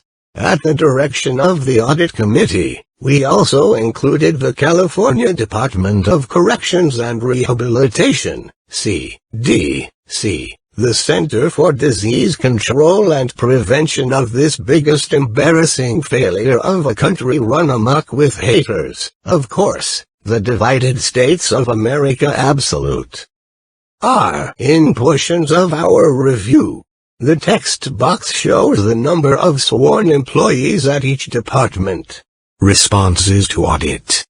CDC, the Center for Disease Control and Prevention of this biggest embarrassing failure of a country run amok with haters, of course, the divided states of America absolute.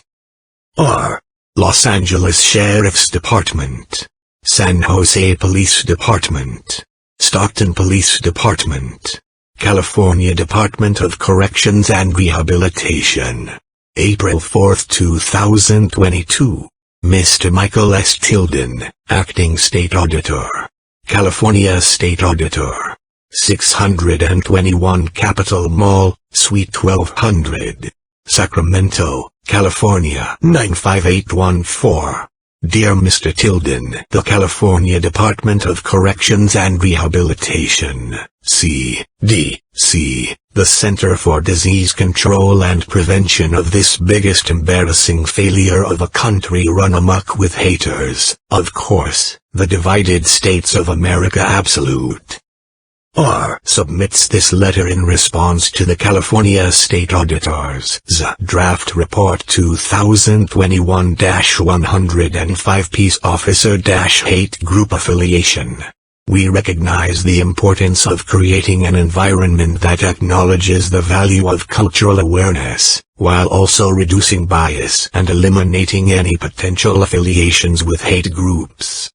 CDC, the Center for Disease Control and Prevention of this biggest embarrassing failure of a country run amok with haters, of course, the divided states of America absolute.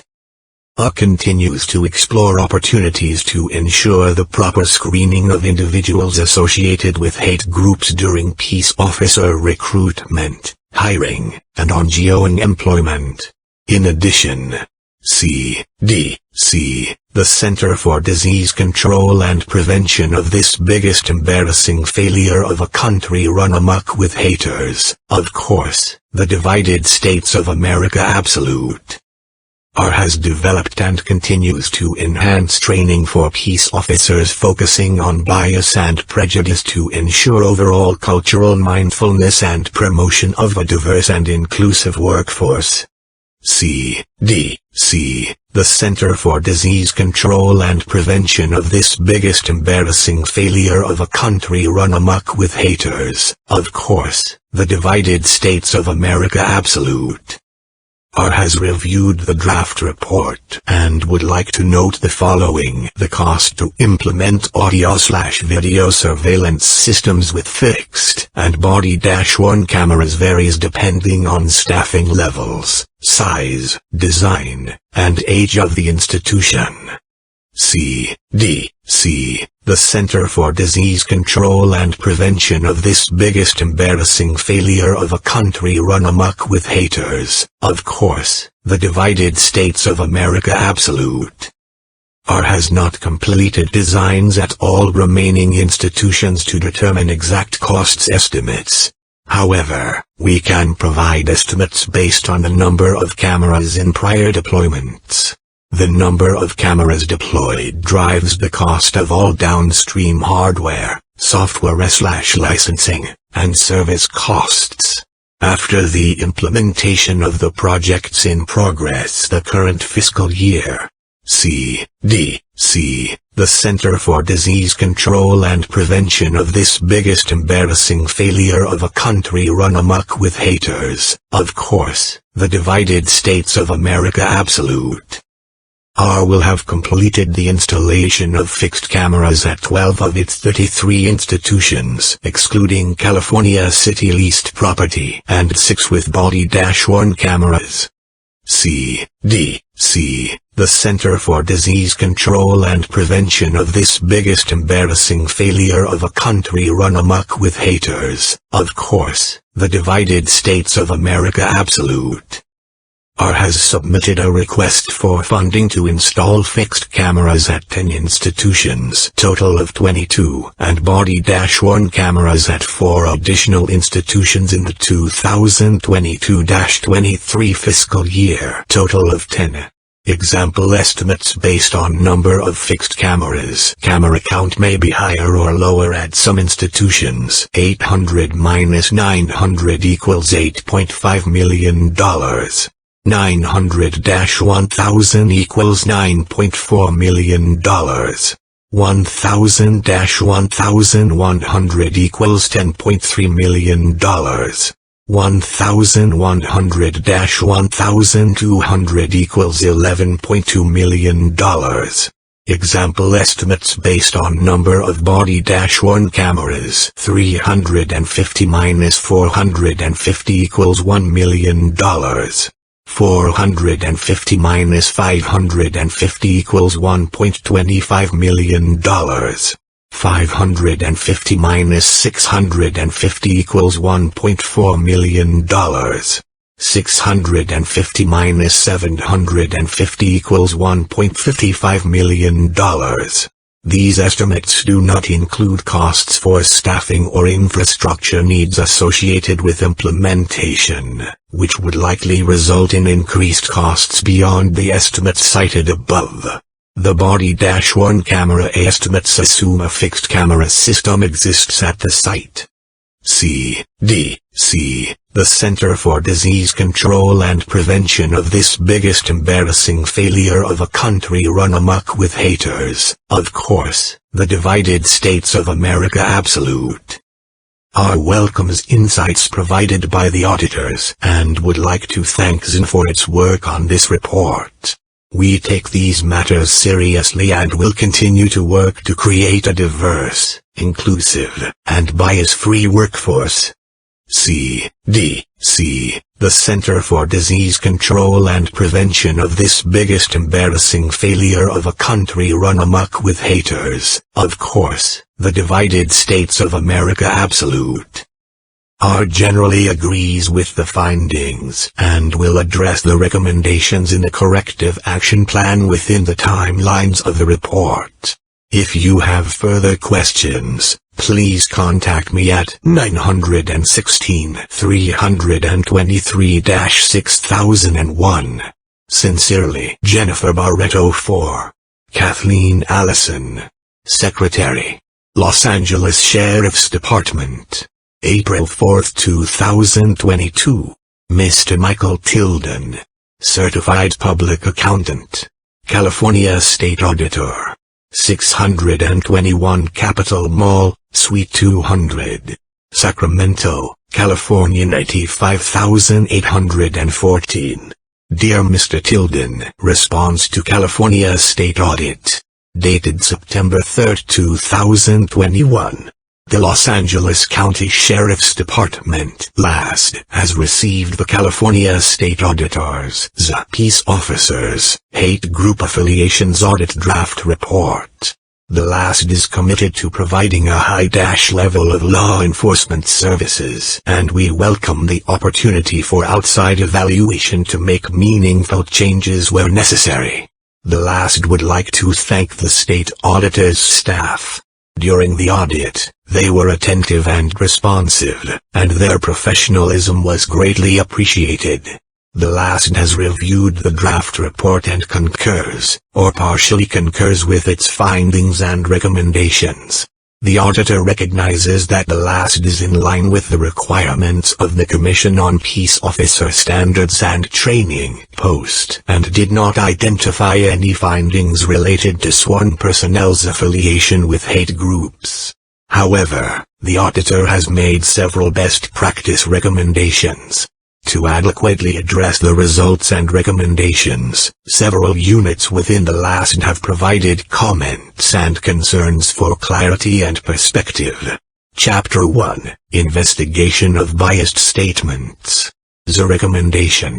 To proactively identify signs that officers may need additional training or support to address possible biased behavior, Los Angeles Sheriff should, by April 2023, adopt policies and implement procedures that align with best practices for an effective early intervention system.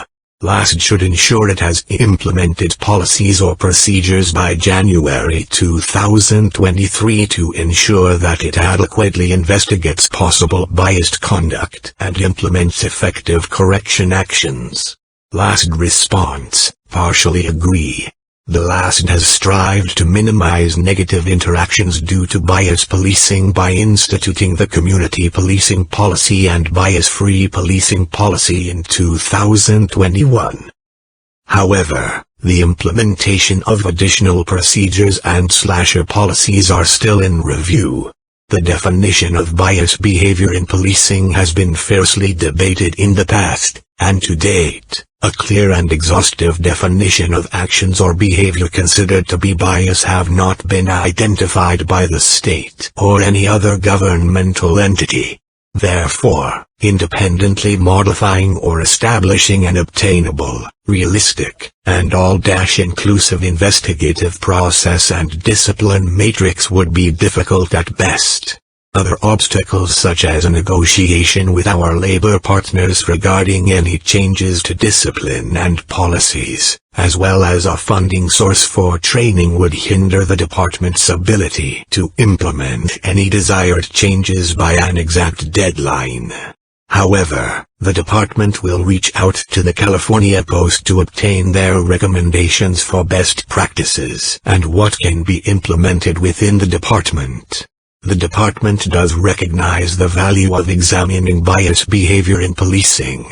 As such, we look forward to continuing the internal analysis of the last service policies and collaborating with related stakeholders in possibly developing additional procedures, policies, or training aimed at improving services to the communities. Chapter 2, Recruiting and Hiring. The recommendation. To improve its ability to recruit qualified applicants who reflect the diversity of its communities, Los Angeles Sheriff should ensure it does the following. By October 2022, have a process for regularly monitoring data on the diversity of its current personnel, its new hires, and to the extent possible, its applicant pool. It should use this data to evaluate the success of its recruitment efforts and identify needed areas of improvement. By April 2023, develop and begin implementing a documented strategy aligned with best practices for recruiting officers who reflect the diversity of its community. Last response, agree and completed. We have taken steps to market to attract and hire personnel that reflect the diversity of Los Angeles County. We additionally are actively monitoring the applicant pool, and for sworn members, we have additional reporting mechanisms in place to track the attrition rate of academy recruits based on some levels of diversity. The recommendation. To better assess whether applicants have the ability to work with diverse members of their communities and whether they possess detectable disqualifying biases, Los Angeles Sheriff should ensure that it includes all of the following steps in its hiring processes by no later than October 2022. Conduct standardized interviews of officer applicants that include questions designed to assess their experience working with diverse communities and their ability to do so effectively. Proactively seek and attempt to contact secondary references to obtain more candid information about applicants, such as information about past biased conduct or affiliation with hate groups.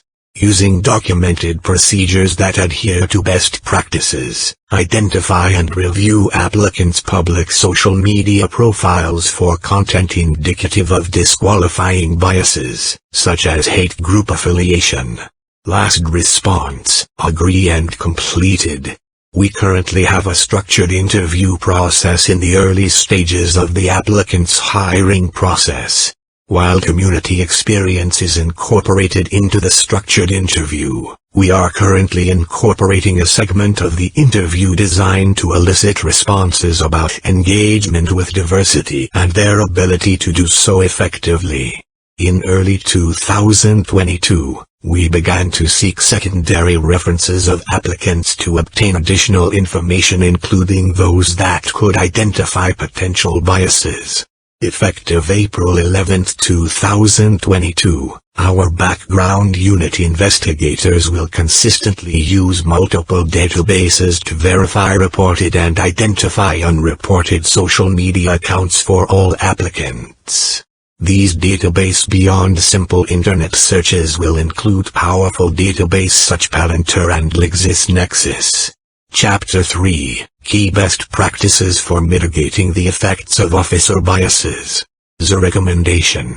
The Los Angeles Sheriff should develop and begin implementing a documented strategy by April 2023 to strengthen its relationship with its community and mitigate the effects of bias on its officers. Last response, agree. I am in the process of creating a team dedicated to organizing and expanding the LASD's public outreach. This team, the Office of Community Outreach, will monitor and influence all efforts of outreach the LASD engages in. This will include centralized efforts by the department, outreach efforts conducted by the 23 patrol stations, independent 501c3 outreach groups utilizing LASD personnel, and intellectual property, and any other aspect of the LASD involved in outreach. Among the primary goals of this dedicated team will be the development of a strategic plan that will identify goals, objectives, and measurable outcomes for best practices.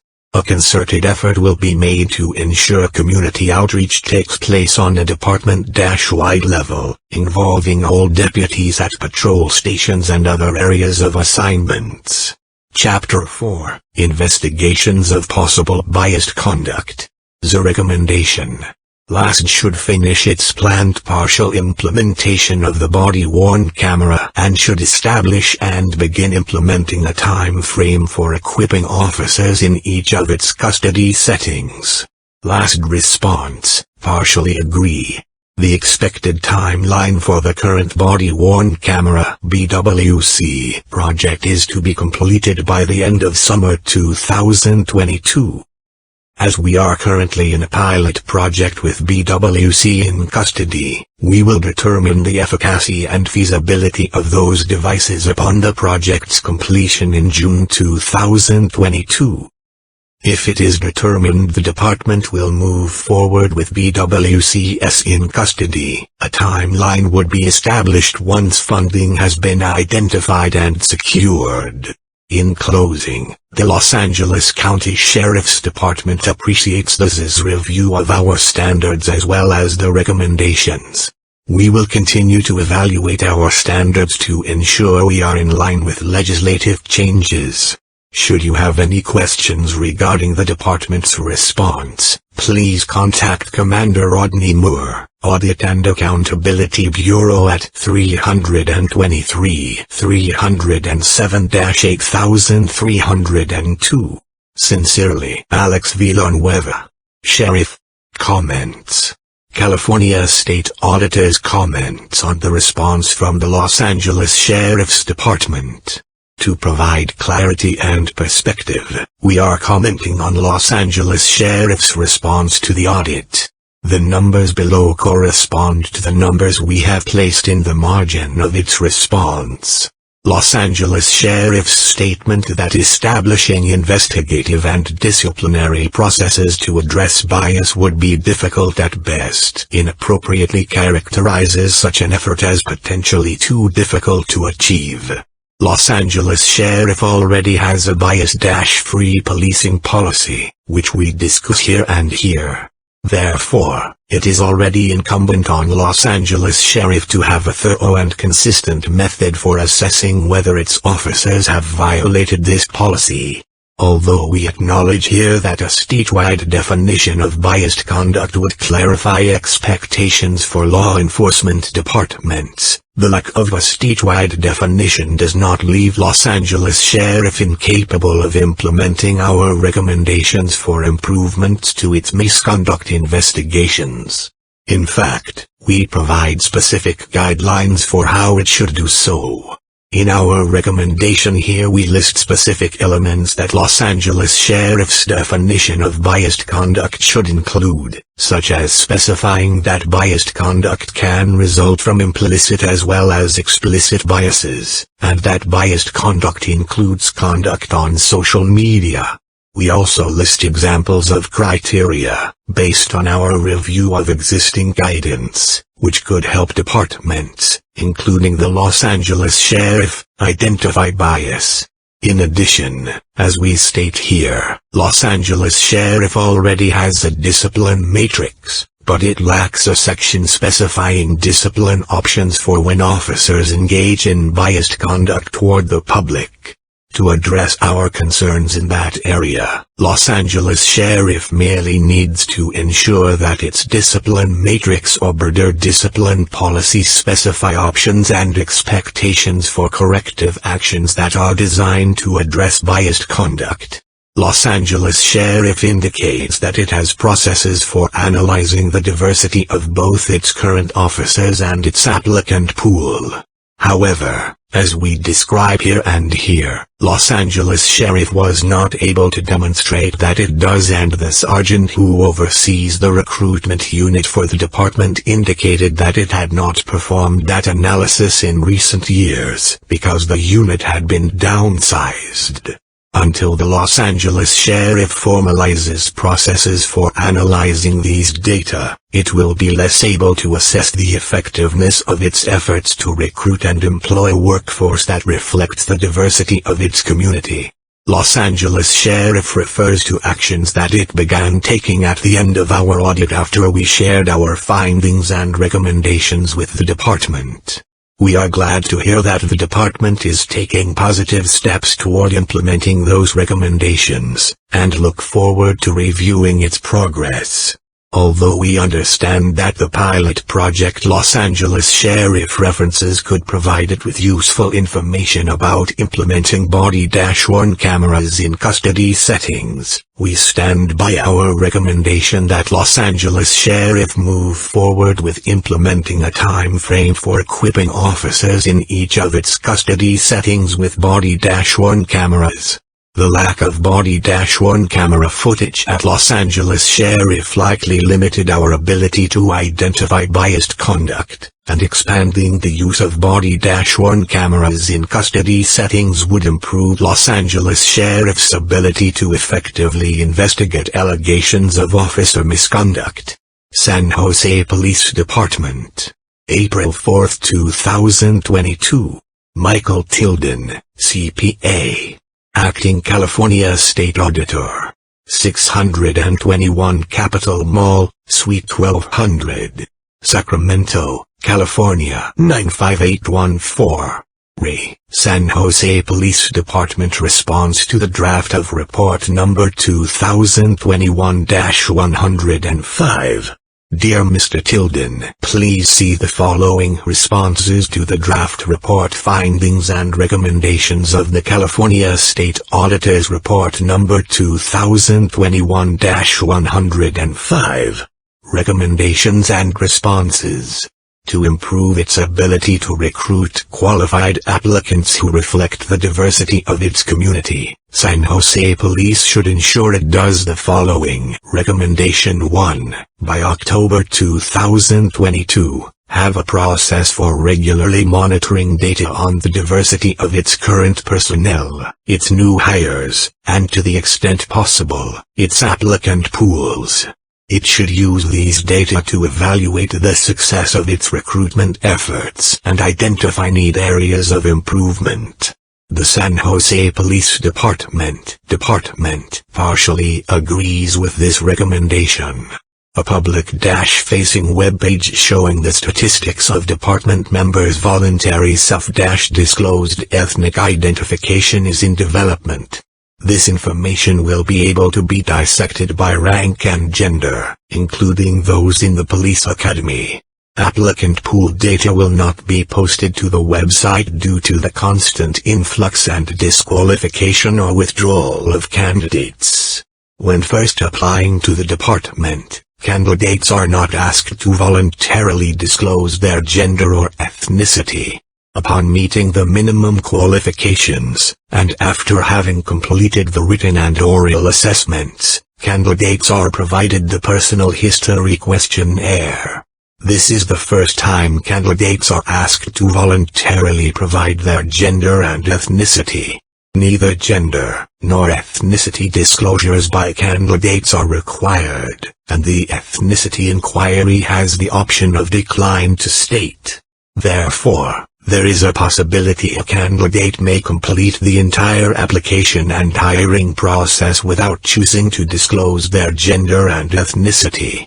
Once hired and upon entering the police academy, candidates have the opportunity to voluntarily self-disclose their genders and ethnic information again, which is collected by Human Resources. Article 1, Section 31A of the California Constitution states in part, the state shall not discriminate against, or grant preferential treatment to, any individual or group on the basis of race, sex, color, ethnicity, or national origin in the operation of public employment. Section 31F later defines the state as including, but not being limited to the state itself, any city, county and county, or any other political subdivision or governmental instrumentality of or within the state. Accordingly, the department cannot grant preferential treatment or make any hiring decisions based on an individual's membership in the protected categories set forth in the California Constitution. Moreover, California Government Code Section 1233 provides that applicants for employment by, and incumbent employees of, public agencies may be solicited to voluntarily declare their ethnic identification, provided this information shall be used for research and statistical purposes only. Thus, the department cannot create an environment in which candidates are required to disclose their ethnicity. However, the recruiting unit is in the process of developing its procedural manual to include a documented strategy for recruiting a diverse pool of applicants, including best practices. As part of this stratagem, the recruiting unit will use the statistics from the voluntary self-disclosed ethnic information of all department personnel to assess the success of its recruiting efforts. The expected completion date for this document is October 2022. Upon completion, the document will be publicly available via the department's public document library. Recommendation 2. By April 2023, develop and begin implementing a documented strategy aligned with best practices for recruiting officers who reflect the diversity of its community. The department agrees with this recommendation. As outlined in Recommendation 1, the updated procedural manual containing a documented recruiting strategy will be completed by October 2022. The implementation of the revised recruiting efforts will begin immediately upon completion of the procedural manual. Upon completion, the document will be publicly available via the department's public document library. To better assess whether applicants have the ability to work with diverse members of their communities and whether they possess detectable disqualifying biases, San Jose Police should ensure that it includes all of the following steps in its hiring process by no later than October 2022. Recommendation 3. Proactively seek and attempt to contact secondary references to obtain more candid information about applicants, such as information about past biased conduct or affiliation with hate groups. This recommendation is completed. In March 2022, the background unit developed a standardized process for identifying and documenting secondary references. Contacting secondary references is a requisite portion of the background process. Any information provided by the secondary references is documented in the background summary. To preserve the integrity of the background process, the procedure will remain confidential, but a copy will be provided to the state auditor's office for verification. Recommendation 4. Using documented procedures that adhere to best practices, identify and review applicants' public social media profiles for content indicative of disqualifying biases, such as hate group affiliation. This recommendation is completed. In March 2022, the background unit developed a standardized process for identifying and documenting an applicant's social media history. In addition, our background investigators have attended a 1-hour open-source social media search class. To preserve the integrity of the background process, the procedure will remain confidential, but a copy will be provided to the State Auditor's Office for verification. To strengthen its relationship with its community and mitigate the effects of bias on its officers, San Jose Police should by April 2023 develop and begin implementing a documented strategy to do all of the following. Recommendation 5. Collaborate with its community to establish or leverage community advisory boards consisting of representatives of diverse groups.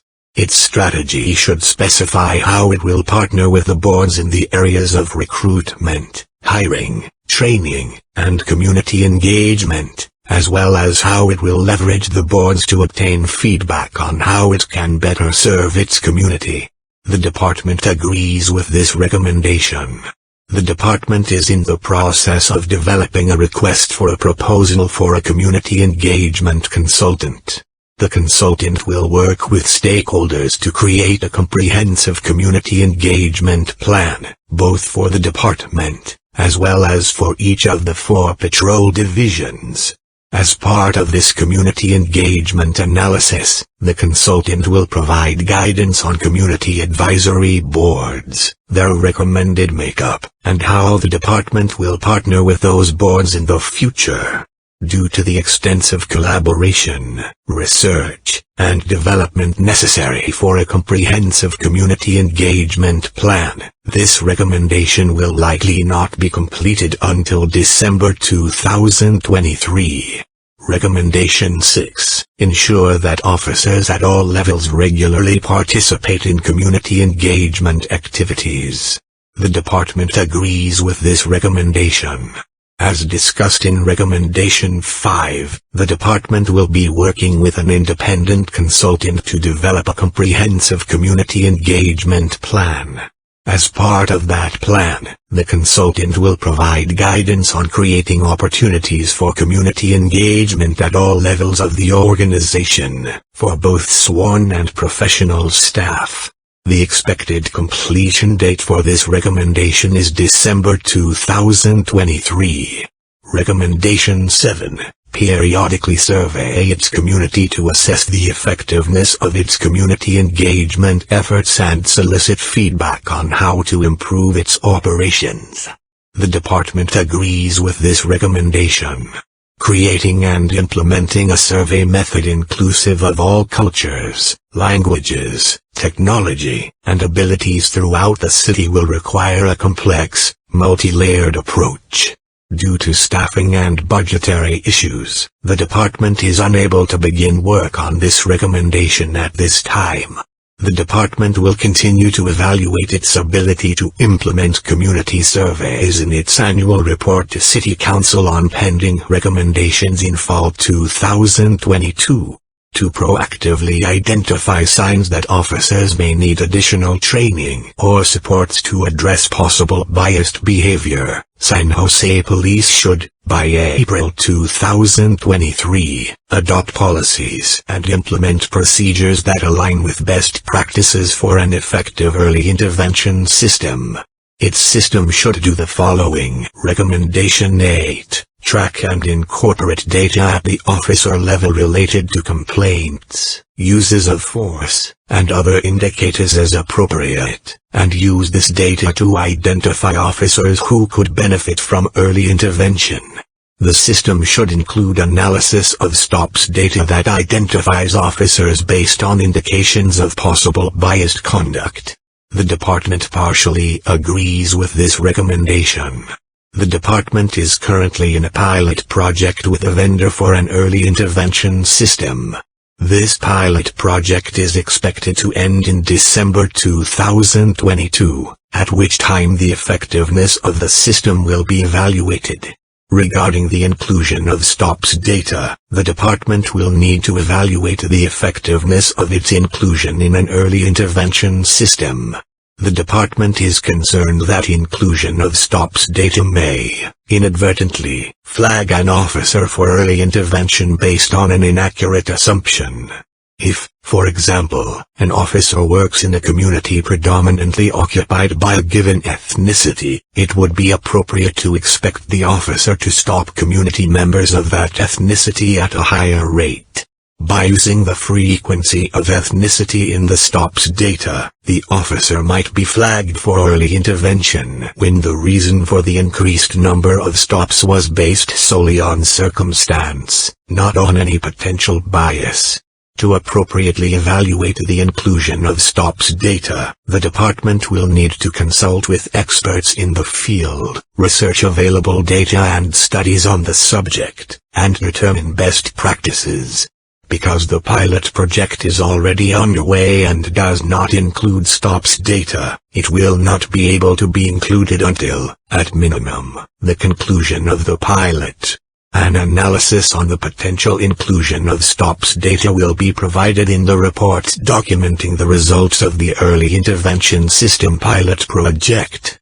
Recommendation 9. Specify a range of early intervention options, such as trainings, mentoring, or other supervisory approaches, mental health services, or reassignment, with guidance about how to apply them to the particular circumstances of each officer's conduct. The system should require prompt interventions that address the identified issues with or patterns in the officer's conduct, including conduct related to bias. The department agrees with this recommendation. The department will be evaluating a range of potential early intervention options as part of the Early Intervention System pilot project. It will also develop the process for interventions, including timing, notifications, and documentation. The pilot project is expected to end in December 2022, at which time any recommendations for changes to department policy will be analyzed and proposed. Recommendation 10. Require monitoring of the officers who receive intervention to evaluate whether their performance improves or whether additional interventions are needed. The department agrees with this recommendation. Similar to Recommendation 9 above, the Early Intervention System pilot project will evaluate the monitoring of officers receiving interventions. The pilot project is expected to end in December 2022, at which time any recommendations for changes to department policy will be analyzed and proposed. To ensure that it adequately investigates possible biased conduct and implements effective correction actions, San Jose Police should ensure it has implemented policies or procedures by January 2023 that achieve all of the following. Recommendation 11. Require that misconduct investigations formally analyze whether an officer has acted in the biased manner. Whenever a complaint alleges bias, the facts of the incident indicate bias might have influenced an officer's behavior, or investigators recognize potential indications of bias during other reviews, such as use of force reviews. This recommendation is completed. The City of San Jose Policy Manual states, allegations of discrimination or harassment will be promptly and objectively investigated. The investigation and findings will be based upon the totality of circumstances and each situation will be evaluated on a case-by-case basis. The police department abides by the City Policy Manual. Recommendation 12. Require that the investigations apply a definition of bias that incorporates the following. Biased conduct can include conduct resulting from implicit as well as explicit biases. Conduct is biased if a reasonable person would conclude so using the facts at hand. And officers need not admit biased or prejudiced intent for conduct to reasonably appear biased. And biased conduct may occur in an encounter with the public, with other officers, or online, such as conduct on social media. The department agrees with this recommendation. Pursuant to the state auditor's recommendation to the California Commission on Peace Officer Standards and Training, POST, the department will adopt POST's explanations of implicit and explicit bias, including how they can influence behavior, and will mirror them in internal policies. In addition, the department will develop a policy clarifying that biased conduct may occur in an encounter with the public, with other officers, or online, such as conduct on social media. The expected completion date for this recommendation is unable to be determined at this time, as it is reliant on POST's development of the applicable definitions. Recommendation 13, require that the individuals handling biased